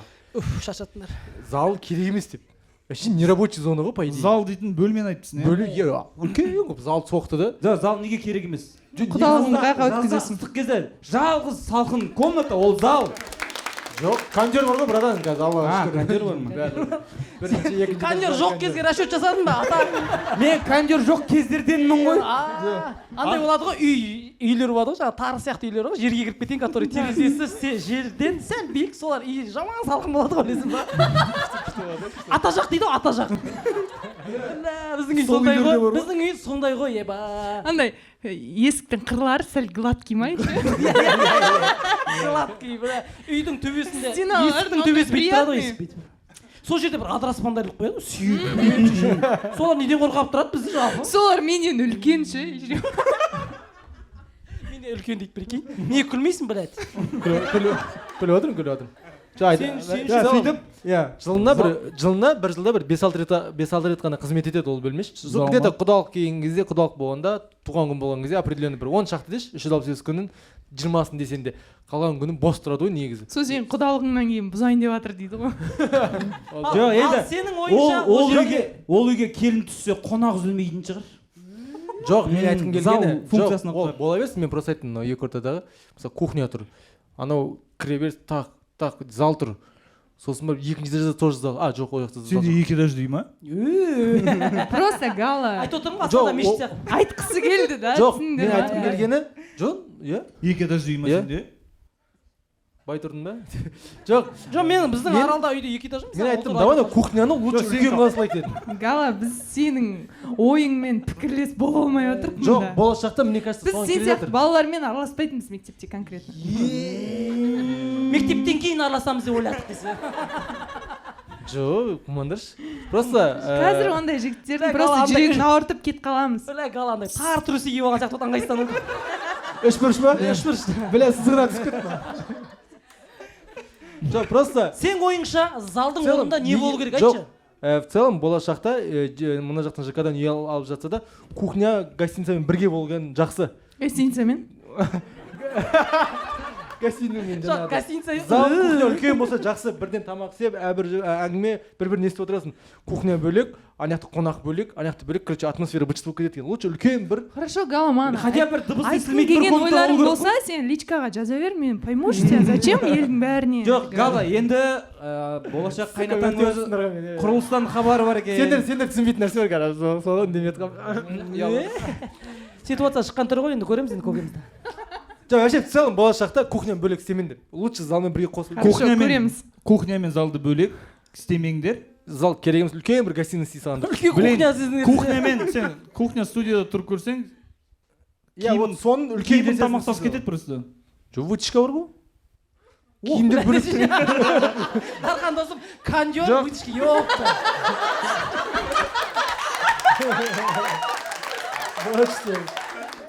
Жоқ, Біз негізі сен бауырсақ пен шелпек пісіріп көрші үйде, вытяжка Екеуі бір вообще нәрсе не емес па? работает.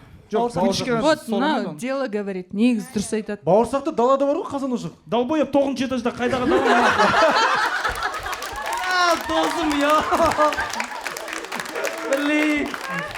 Балкон сүй салмайсың. Жоқ, бұның кухнясы қаскелеңде болса. Кухня мен зал бірге болсын. Әй, өзі семья болбасыншы, сосын көресің. Жоқ, өзі семьясы болып алайықшы десе. жоқ Галан енді жаңа үйдегі әкеміз не екен ғой, стройкадан хабары бар. Әкеміз де өзі жақындатқан шығар. жоқ енді Атам жайлақ кіріп келеді.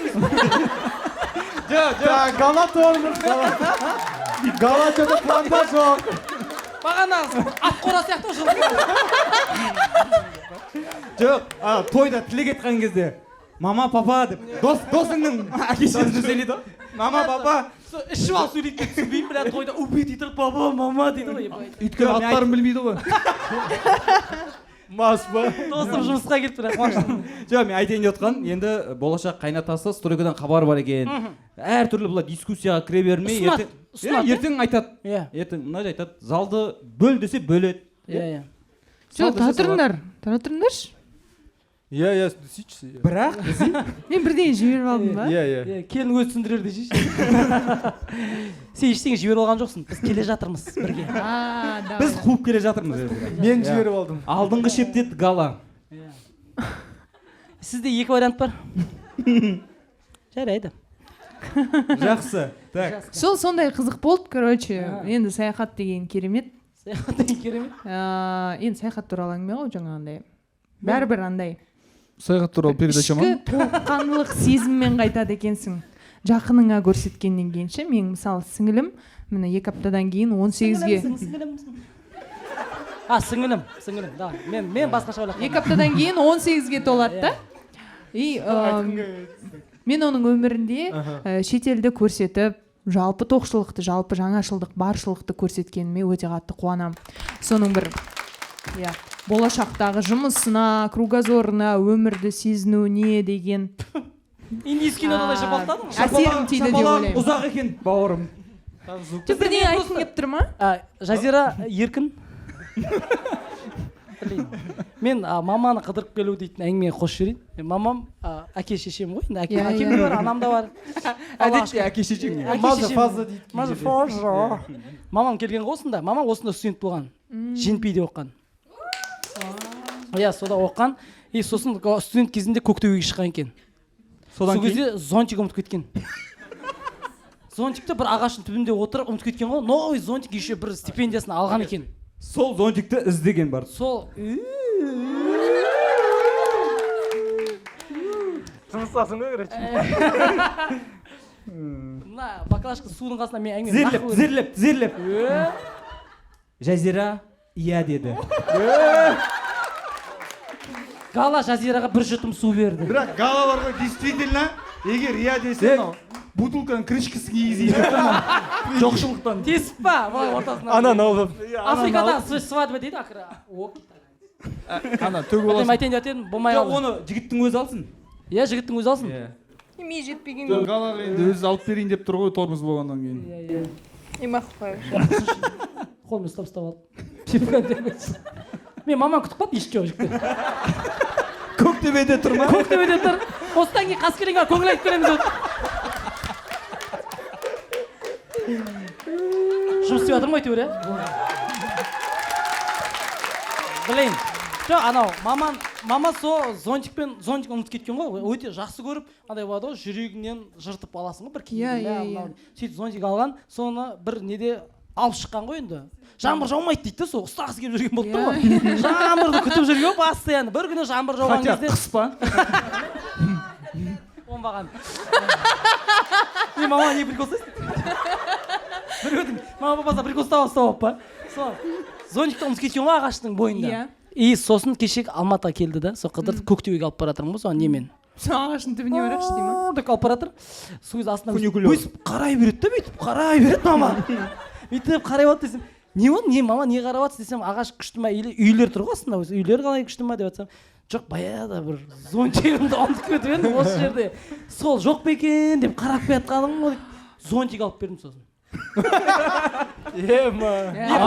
мысалы деймін да төбесі көктөбенің төбесінде бір ресторан бар атын айтпай ақ қояйын өте қымбат абай сол өсті да аты счет 90 000 теңгеге шықты енді мен үшін қымбат болып кетті короче енді сіздер үшін дубайда жүрген адамсыз иә ол не емес қой сондықтан сода неде не тамақ ішіп отырмыз да и счет 90 000-ға шықты да и сосын мама уайымдайды менде мама ол 20 000 теңге счет шықты десе ол талқылады короче конечно сондай кісі ғой сосын тұрды да қаншаға шықты балам дейді да счетты ой 15 000 сен талып жатсың ба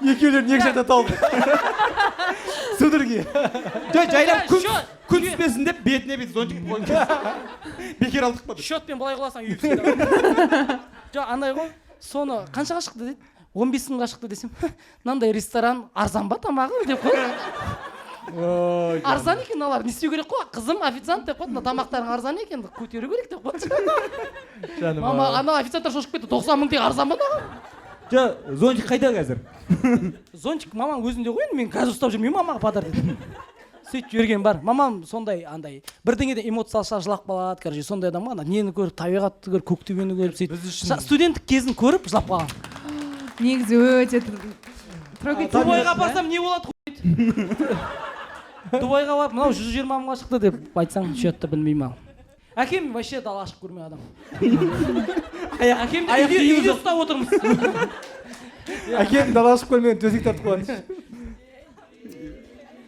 мен папам сен көтіңді айыра алатынын білесің ғой былай да мен папам токыр ғой еще сен көтіне резіп шығарып береді дейді сосын үстіне не жартылай баклажканы кеседі да өйтіп и мамаң келеді да зонтикті қатты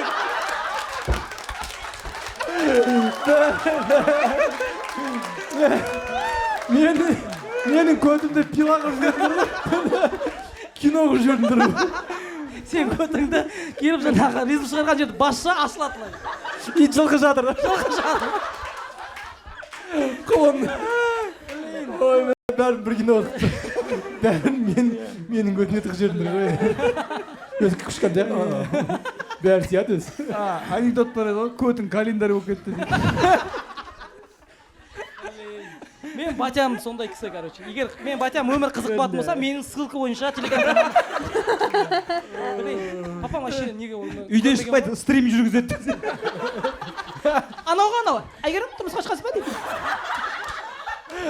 возможность бар ма сол неге возможность сұрады екен қызығы ол неге возможность сұрап тұр екен енді былай отношениеге возможность бар ма деп возможность бар ма дейді ол в общем сондай батя мен батямды мен ойым мен жаңа саған қуанып қалдым өйткені неге әке шешесін дубайға апарып көрсе мен андай бәрімізге бұйырсын алла. иә бәрімізге бұйырсын кеше бір жолдас балам өзім аралда кеше дейтін ол жақында өткен шақта кеше күні кеше дейтін ол күні кеше саған түсінікті болсын деп айтқаным ғой айтсам жоқ сен Айдана салфетка берсейші, Айдана.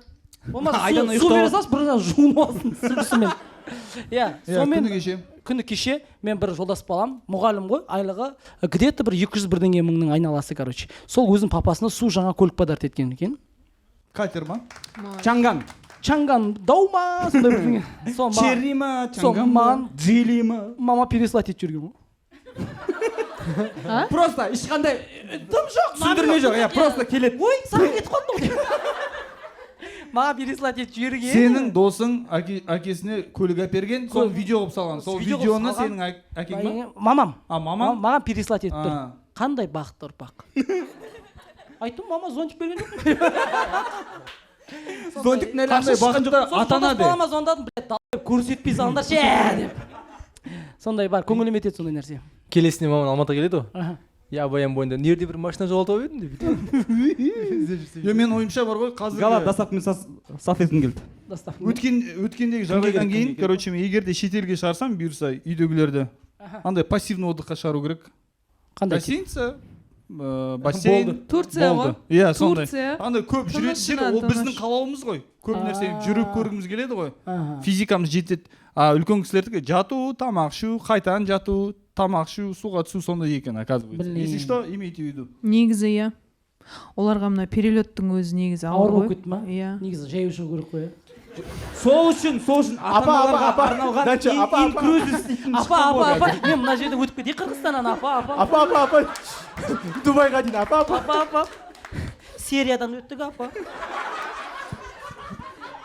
апа Грузияға келдік бір машина алып кетеміз Сендер примерно пейішті айтып отырсыңдар ма? Жоқ примерно емес соны айтып мен көрген жоқпын просто. Жоқ біз көрсек сөйтіп айтамыз біз ен шығатын кино туралы айтатынбыз айтпақшылар бұйырса жаңа неге театрға жұмысқа қандай театр деді?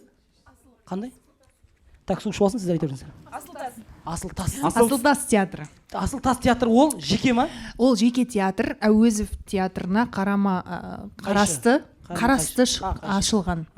Ол жерде Әуезов театрының актерларының барлығы бой көрсетеді почти. Бірінші қойылымдарыңыз қашан? Ол кісілер енді 2 жылдан бері қойылымды қойып жүр. Қашан қойылымдарыңыз? Менің премьерам 29 мамыр 19:00-де Конкордия театрында. Мені тауып алшы. Бар, шоқ қылайық. 29 мамыр Конкордия театрында. Үлкен залында ма? Жазира үлкен залында, иә, прям. Иә, 700 адамдық. Ойбай, 700 адамдық. 700 адам үлкен ғой ол. Гала зал мен кухняны қосып жіберейік деп отыр.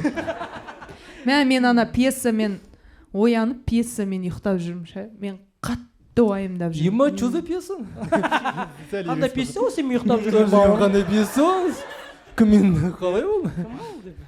Білейін, өзіңе рөлің ұнайды ғой, ол жақсы ғой да әйтеуір. Керемет, өте ауыр. Ауыр ма? Иә. Семіз әйелді ойнаймын десе. Өте ауыр, семіз әйел. Жоқ, ол арқылай алмай жүрген апа туралы. Қысқаша айтқанда, спектакль жетім балалардың өмірі қалай қалыптасады сол жайлы. Қошемет. Жоқ, өте ауыр, өте мағыналы. Әрбір адам, әрбір әйел адам, қыз бала болсын, ер адам болсын, сол жерден өз-өзін көре алады. Оған мен күмәнім жоқ. Все, бұйырса Дархан барады. Өзіңді көргің келсе айнаға емес, спектакльге бар. Блин, мен бара алмаймын. Тура осындай сторис жазып, біздің ана ссылканы бүйтіп салып беріңізші. Статистикаң бар ғой, Нұрмахан 2 ора болады, сөйлесін айтайын саған. Мен бара алмаймын, айтайын ба неге? Неге? Өйткені мен әйел жақында босанды, мен әйел 5 ай болды. И өзімізше біз өткенде гендер пати жасайын жатсыңдар ма? Иә. Кеш қозғала ма? ұлы шықса прикинь. И өзімізше Садрадиннің концертіне барамыз ғой Алматы аренадағы. Өйткені енді Өткенде? Иә, өткен аптада болды ғой. Red Bull Jukebox. Иә, Red Bull Jukebox. Иә. Сөйтіп енді үйден шыққан жоқпыз ғой бірге. Қанша болдық, короче. Мен барып жүремін, мен в основном съемкаларға и келісеміз. Давай баламен бірге барамыз деп. Өйткені әйелім концерт көрсін деп. Сөйтіп педиатрдан сұраймыз, бола ма деп. Олар айтады, билет бар ма деді ма? Мен де барайыншы, пожалуйста, билет бар ма? жоқ, педиатр тұрды да негізі бара беруге болады, бірақ белгілі бір децибелдің, дыбыстың децибелі бар екен. Балалар қаттырақ естиді екен. Иә. Егер де ол сезімтал. Иә. Егер біз енді көшеге шығып жүрміз, Арбатқа шығып жүрміз ғой, жыламайды вообще көпшілікте. Бірақ егер дыбысқа жылап мазасызданып басталса, қайтып кетіңдер дейді, короче. Все, хорошо. Музыкамен балаң жылаған естімесе. Шамалдан қызып кетіп баласын айналдырып. Кіндігінен ұстап. Шайқа. Данчо, сідік боқ шашылап Я болмаса Садрадинге барып сәл жайырақ айтшы. Жа, Садрадинге жетіп, аузына түкіріп сахнада. Сөйтіп, мысалы, оның құлағына қатты естіледі деген сөз, ол Садрадин сахнада өлең айтып жатса, оған мына жерден айтып тұрған сияқты ол типі да. Бізде енді біздің құлағымыз адаптированный ғой, уже өскен ересек адам. Олыңқы прям қатты естиді скорее. Концерттің өзінде де ми ашық қалады ғой. Ол құлақтар кішкентай ғой просто. Салафан бар ғой құлағында әлі. Иә, сосын. Сөйтіп біз салафан бейт алып тастайсың дейді. Иә. Кіндігіндегі салафанды алып. Әйелім АСМР жасайсың дейді. Иә. қатты дайындалады енді. Қатты дайындалған не, өлеңдер жаттап па типа? Чикки Вот мен чики жаттадым ғой. Подпевать ету үшін, короче. Тек чики жерін айтасың ба? Иә. Сені севиyorum, дальше өзің бауырым деп. Одан кейін мен маспын, мен таңда мас күйде дейтін білем ғой, по-любому. Тыңдайсың ғой, деп писпей тығылып тыңдайсың ғой. Сөйтіп, әйелім кәдімгідей дайындалады. Өйткені енді 8 айдан кейін бастап уже бара алған жоқ концерттерге. Уже почти 1 жылдай ешқайда шыққан жоқ. Киім заказ беріп қатты дайындалады. Сөйтіп, баланың құлағына бергуші жоқ екен, оказывается, құлағына тық қоятын бар ғой, дыбысты ақырындататын. Сөйтіп бардық. Алматы аренада, оказывается, біз ана VIP билеттер болды, вход. Сол жақтан кірейік десек, оказывается, VIP қонақтарға айқайлатып бір музыканы қосып қойыпты, ана бір машина тұр, короче. Түкс. Соның жаны өткен кезде. Түкс. Диджей прям айқайлатып тұр да. Қызым сразу жылап бастады ғой. Сразу жылап бастайды, короче, ана дыбысқа. Кірмей жатып, біз даладан келе жатырмыз, машинаға жақындап, міне вход па, ане вход. Мына жерде машина айқайлап тұр. Өткен кезде уже жылап бастады, мен блин, уже келмейтін сияқты деп. Сосын кіріп алдық, қайтқызғысы келіп тұрған жоқ. Жылағанына қарамай кіріп алдыңдар. Иә, кіріп алдық. И ана VIP зонада бөлек фуршет бар, комнаталар бар андай. Сол жерде тұрмыз. Основной залға кірген жоқпыз, өйткені концерт басталған жоқ. Сөйтіп тұрмын да, ал давай кіріп көрейік. Бірақта Садрадин шықты, Марат Оралғазимен кешірім. Кім жылап жатыр дедім. Біреу жылап берекет алып жатыр ғой. Сыртқа шығарып емізесіңдер ма, пожалуйста. Ағайын, кім жылап жатыр? Сен қызыңа Алматы естілмейді деген сайын нерві жетіп жатыр ма қызың? Жоқ, оған қатты естіліп концерт жатыр ма? ана, мысалы айтайыншы, мына жер VIP комнатаның бөлмесі болса, мына есіктен кейін концерт болып жатыр, короче. Соны қосып жіберу керек қой. Иә. Соны қосып жіберу керек қой. Мына ойып болса қосып жіберуші екен. Мына бөлмемен анан. Сен қызың жылайды деді. Сөйтіп концерт басталған кезде кіреміз, ведущийлар сөйлеген кезде нормально тұрды, бүйтіп жан-жағына қарап. Бірақ та бастады ғой, короче, бірінші өлең кетті. Чикки. Жоқ, вступление, музыка кетті ғой, бір какой-то музыка кетті, сразу бақырып бастайды, короче. Қосылып жатқан шығар, сен білмейтін. О, тіл жоқ қой өйткені, түсіндіре алмайды да, короче. Қосылғанда көзден жас шықпайды да, Майкл Джексонның фанаты ретінде айтайын, жылайды. Сөйтеміз де сразу шығып кеттік. Сосын тұрмыз, әйел настроение түсіп кетті. Алматы аренада мынау тұрған жер емес. Енді кішкене ұстай тұрмайсың ба далада? Сосын ол айтады, қайттық дейді. Жарайды, болды, қайттық. Мен айтамын, давай сен барып өлетінді деймін. Мен баламен тұра тұрайын, короче. Мына жерде коляскамен тұра тұрамыз. Өйткені мына комнатада нормально. Ол келеді де, ол менің көргенімді де қалап тұр, короче. Типа концертте. Баланы қойып кетпейсіңдер ме? Өйткені мен баланы тастап кетіп қалмайсың. Бір сағаттай аламыз қаладырды. Зонтик сияқты ма? Жоғалтып алсам да ертең екеуі қарап жүресің Алматы аренаны. Көктөбеге шығып асты қарап па мен? Осы жерде бала болады деп. Осы жерде баяғыда бір бала болды. Сөйтіп, екеуім ол менің көңіліме қарап тұр. Типа мен чики жаттадым ғой, бля. Еңбектен. чеки басталып жатса өйстіп тұрамын айтады акым аида. Мен айтамын, сен бар кіре бер, өлеңді тыңдай бер деймін. Ол өлеңдердің арасында прям 10 минуттық паузалар бар. Өйткені ведущийлар шығады, залмен сөйлеседі, бір өлең. Қайтадан ведущийлар шығады, 10 минут сөйлеседі, қайтадан бір өлең. Сосын мен айтамын, давай келісейік деймін. Сен кіріп тыңдай бер, мен баламен тұра беремін. Давай келсек, сен ведущийлер тыңда дедім ба? Мен ән тыңдаймын. Ол менің көңілімді қимайды. Мен де концерт көргісі. Сосын тұрады да айтады, давай мен екі өлең тыңдаймын дейді. Сен тыңдамайсың. Ал сен баланың жылағанын тыңда. Жоқ, бала уже көнді. Мен кірем дейді, сосын сен екі өлең тыңдайсың дейді, короче. Сөйтіп келістік. Ой, алтақ өлең болды ғой дедім ба? Садырай вообще концерт қызық емес, алтақ өлең айтты деп. Обидносы, чики-чики, әйелін тыңдайды ғой бірге. Ол сөзін білмей, қосыла алмай. Мен бүйтем, короче. Абдырап. Ол екі өлең тыңдап келеді, деді 15-20 минуттан кейін кіреді. Мен барам да, бір-ақ өлең тыңдаймын да кіріп кетемін, короче. Ол бар тыңдайды, сөйтіп, короче, концерттің деді 1,5 сағатын болды да, 3 сағаттай болды ма, қайтып кеттік. Сөйтіп, бірақ күш демалып қайттық. Сондай болды. Поэтому біз театрға бара алмаймыз. Прикинь, осы үшін айттым ғой, прикинь. Музыка болмайды ғой? Енді. Болады, дыбыс қатты шығады. Музыка театрда, иә. Еще театрда. Музыка бола ма, жоқ, музыка? концертте баланың жылағанына бар ғой. Көңілімді қалдырдың ау. Андай бала жылаған кезде дыбыс қатты ғой, бәріне пофиг, бала жылап жатыр, естімейді. Театрда бәрі обидно ғой актерларға, мысалы бала жылап бастаса. Театр мәдениеті деген нәрсе бар, я даже жөтелгеннің өзі отвлекает. Мысалы, мен көрермен ретінде нервім ұстап отырады, біреу жөтелсеші деп өзі жөтеліп қалса. Жоқ, ол қарашы, ол жерде мертвая тишина ғой, жай андай. Ішіңнің ғұрлы естіле ма? Бәрі естіледі. Ана жерде актер саған қанша уақыт репетиция жасап, жаңағы сезімін жеткізу үшін, дауысын анау артқы рядқа жеткізу үшін қанша еңбек етіп жатады. Біреу тұрады да бүйтіп спичкамен деп видеоға түсіріп жатса, мысалы. Это оскорбление. Сондықтан да театр мәдениетін сақтану керек. Асқа келдік. Өте сыйлаймын сенің сондай көзқарасыңды. Негізі ол дұрыс нәрсе. Өйткені по-любому біреудің еңбегін бағалау керек. Деп ойлаймын енді. Бірақ біздікінде мысалы шулап отыра бересіз, по-любому қазір біреу жылап нетсе тоже обидно. Шығарып жібереміз, иә. Аяққа жылашы.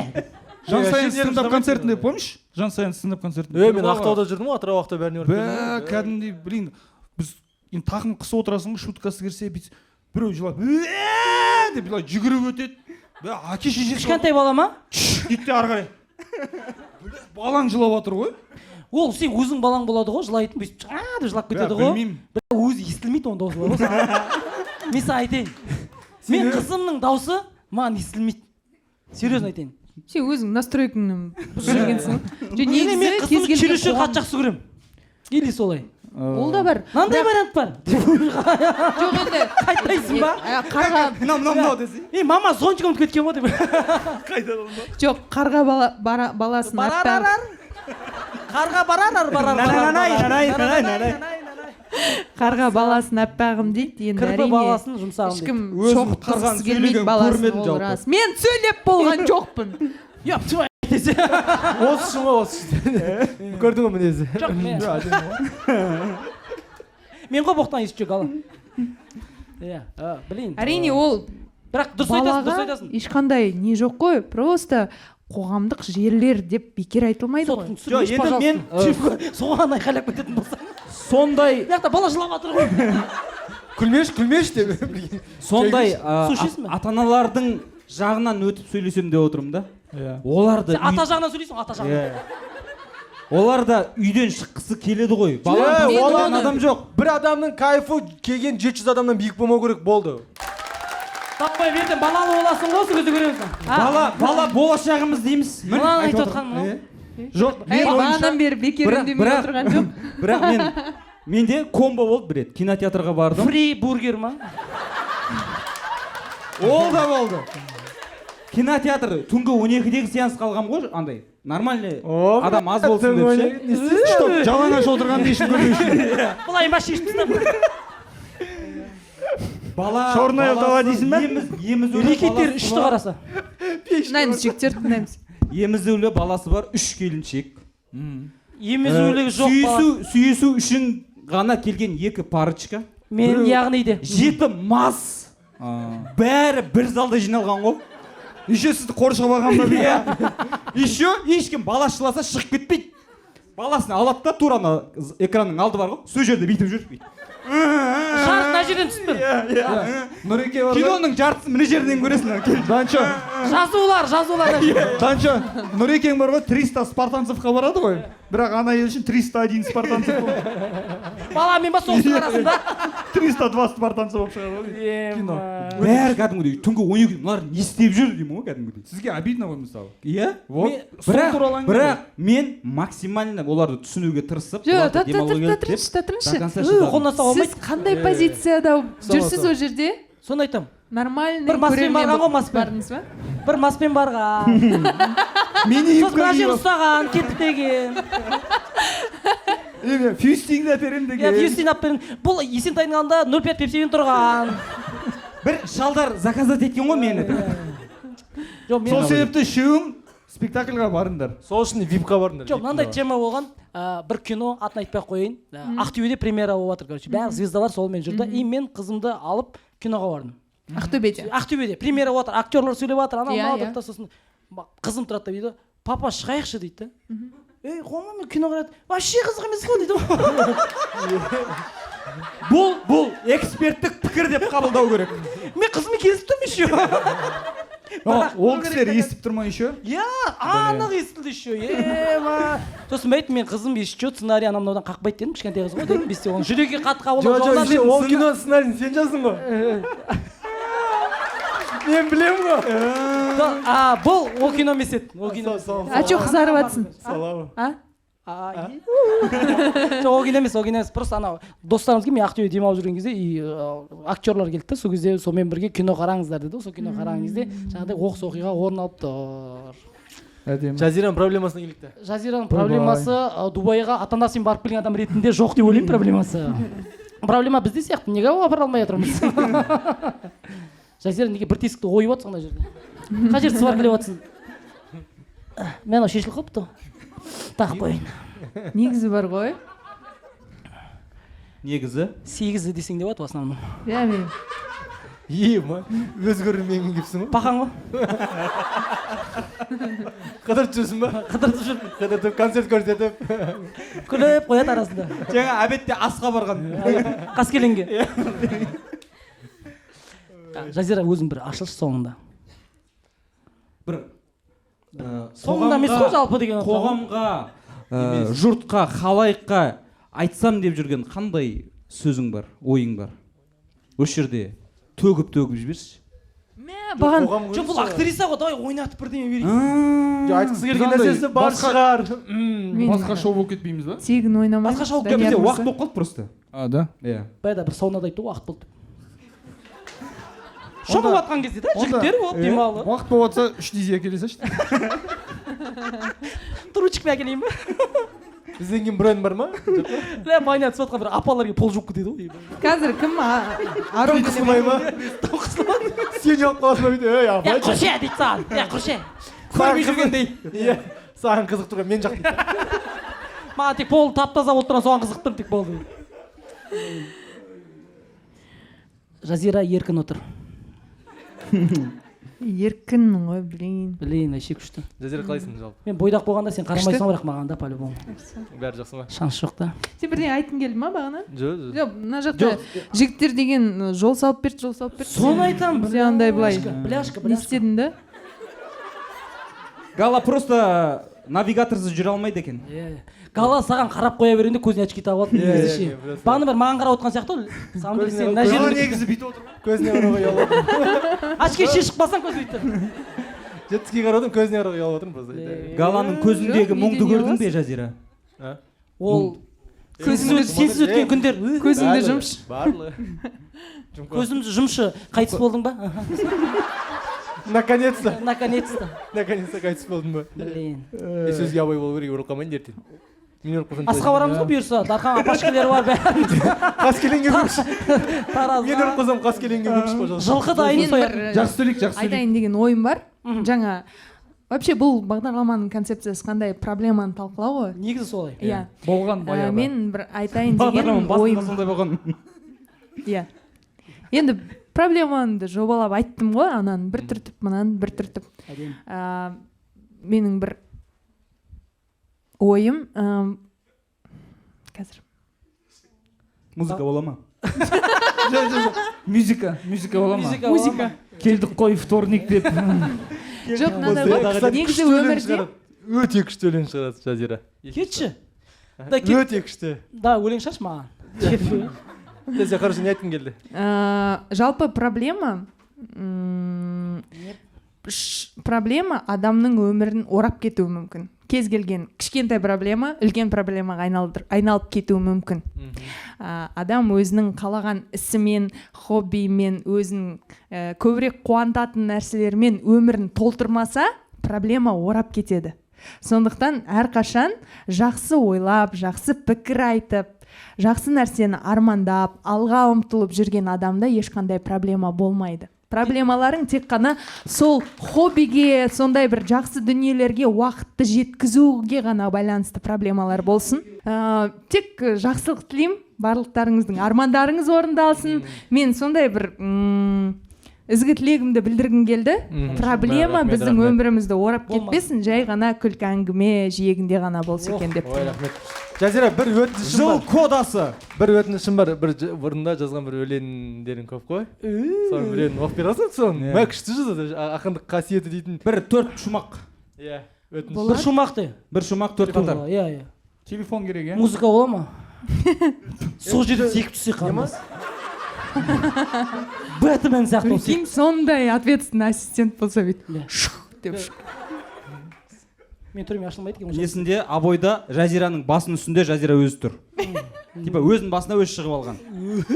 Гала шығу керек еді негізі. Или галаның басы болу керек еді. или галан басы болу керек сол дұрыс шығар Прикол. ана нені ма блогерға деген ба блогерға деген мне кажется сол күшті болатын сияқты гала саған ғой онда блогерға дейін Жоқ, бір типа сезімге такой толы. налегке Сезімге толы болса. сезімге толы Который Отношения закат, который ашып айтсаңыздар отношенияларыңызды кім болды түсіндім қазір Анда көзден оқып алатын нелер бар ма? қасиеттері бар екен Титровать етіп очкиден көрініп тұрып жатады ғой. Очкиден көрініп Оқып тұр ма? Полуслов түсінеміз ғой. Галаға дейтін несі бар екен. Мұқағали сияқты жаза берген ғой. Г-ға, С-ға деп ше. сен галаға жоқ балаға деген екен ғой десе Жоқ, галаға, далаға. Кетті далаға. балаға мынандай өлең жолдары бар музыка бола ма музыка жоқ музыка керек емес Музыка керек емес. Музыканы TikToктағы эдит жасайтындар өздері қосып алады. Иә. Самалы салқын сар күзгі кеште кеудемді орады от жалын. Түс ауған шақта шамамен 5-те сезіндім сағыныш шоқтарын. Еске алсам жиі сыздайды жара. Жазылмас дертпе тапқаным. Ұмыттырмады мен жүрген қала сенімен өткен шақ барын. Есімде жарық толған ай, жапанда домалақ пішін. Теңізге шағылған айнадай жылтылдап көрсетті ақ тісін. Ішімде туды беймезгіл көктем. Тұншықтырдым да таптадым. Жаратқан сөккен сезімді өктем қорғауға сылтау таппадым. Үзіліп барады мінезім көркем. Жалғауға келмес тоқтарын. Тіленген жүректің ести мекенсің сен іздеп тағы жоқтарын. Көңілімде орның мәңгіге қалсын. Мен үшін тәтті қайғысың. Ұмытпа үнсіз таңсары вальсін, куәгер оған аймысың. Кім білген біздің махаббат жолға тыйым салынған екенін, болсаң да жырақ жүрегім әлі іздейді жылы мекенін. Ана туралы ғой да? Түсінбесең вообще. Болсаң да жырақ дегенде қалай бір 2 метр арада отыр ғой? жоқ мен ана ақындар примерно кезінде айтты ғой күзгі не шамның ымырт кеш ірі келімше ымырт кешсе деп айтты бұл уақыт точка айтады екен қазір сағат 5-терде Жоқ, солай детально жазған, детально жазған сағат 5-терде где-то асырдың уақыты Жоқ, сағат 5-те сағыныш бар екенін сездім деп тұр. сағат 5-терде мал қайтып кеткен кезде Как раз қалауым біткен кезде. тағы біреу бар ол Бір әдемі жеңіл өлең бар қазіргі арбуз туралы десе. Жеңіл өлең бар 500 грамм десе. жеңіл өлең бар аты гордон деген десе мынандай мақта туралы мынандай жағдай болады карантиннің кезі мен ауылда инста сериал түсіріваттым деп әкетті карантиннің кезі сол кезде бір инстаграмда бір жігіт маған рекомендацияға шыға береді интересныйға андай бір сымбатты келген жігіт, бірақ видно самовлюбленный, жаңағы содан басқа ештеңе бітіріп жүрген жоқ, и маған жаза береді да, андай танысайық, араласайық деген сияқты.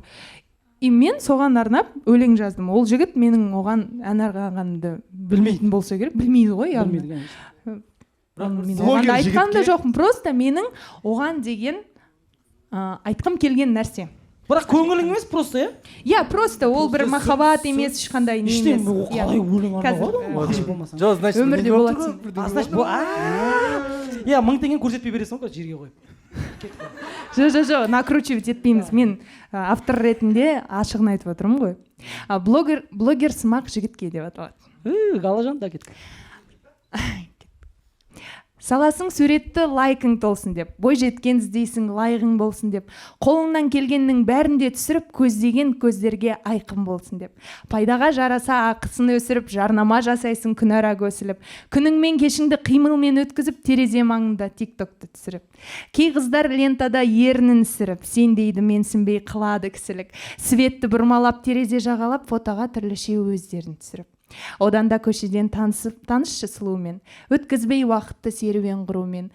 Ковидтан сақтанған маскасы болмаса, өмірде жүретін фильтрсіз түрімен. Блокпост жағалап жүрмегін дәл қазір, болмағын көлікті оталдыруға әзір. Удай бос кезіңде ерігіп жүрген соң, алдағы уақытқа құрыбен бір мәзір.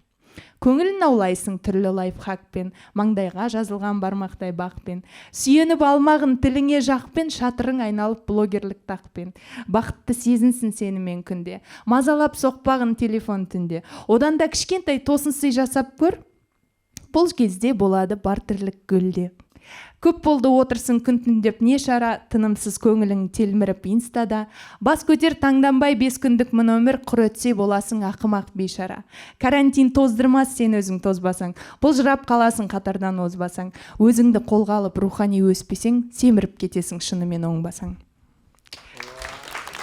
Құрметті Шалқар радиосының тыңдармандары, Өмірдің ақын Жазира Еркіннің мүшәйрасы осымен тәмам. Енді Каспий тобының Ләйлә әнімен біз осы жерді бітіреміз. Әуенді сазды бағдарламамыз. Өнерді құнсыздандырмаймыз жігіттер. Болар елдің балалары бірін-бірі батырдер дейді. Бұл жерде бүйтіп мысқылдағаннан ол күшті болып кетпейді. Бұл менің жай ғана ішімнен туған сезімдерден туған бір өлең жолдары. Ақын қызымыз осылай топшылады. Сонда да по-любому Каспий тобының Ләйлә әнін по-любому тыңдайсыңдар. Тыңдармандарға деген наразылығын да жеткізіп үлгерді. Ол көңілдеріңізді басу үшін Каспий тобы Ләйлә әнімен. Каспий тобы күттір, біле ұлықпан бәрі. Жігіттер, шақыруларыңа рахмет. Он жерде галаның инициативасы болса да, сіздердікі болса да, не де болса осы ортаға еркелеп келіп, мен де әңгімемді айтуға әбден үйреніп қалдым. Сіздердің келгендеріңізге де рахмет. Жазира жан. Біз сізді арнайы Жазира қыз, бұл өмірде актриселердің бәрі жалғыз. Мұқағалидің өзі таңғалып қалды. Негіз Жазира мет деп. Мұқағали, мақата yok деп. Мұқағалиді тірілтіп алып махаббатқа ішіп білейін. Жақсы, Жазира көп-көп рахмет. Рахмет достар. Біздің кешіміздің көркі болғаныңа және біздің ұжымның атынан саған Гала деп. Гала және шоқ гүлдер. Және Гала. Ой, рахмет. Тізерлеп Гала. Білейін. Жазира Еркінге қошемет. Бүгінгі бағдарлама осымен тамам. Біздің YouTube каналымызға және Instagram, TikTok каналдарымызға жазылып қойыңыздар. Келесі кездескенше сау болыңыздар. Сау болыңыздар. Рахмет достар. Енді Каспий тобының Ләйлә әні сіздерге. Рахмет.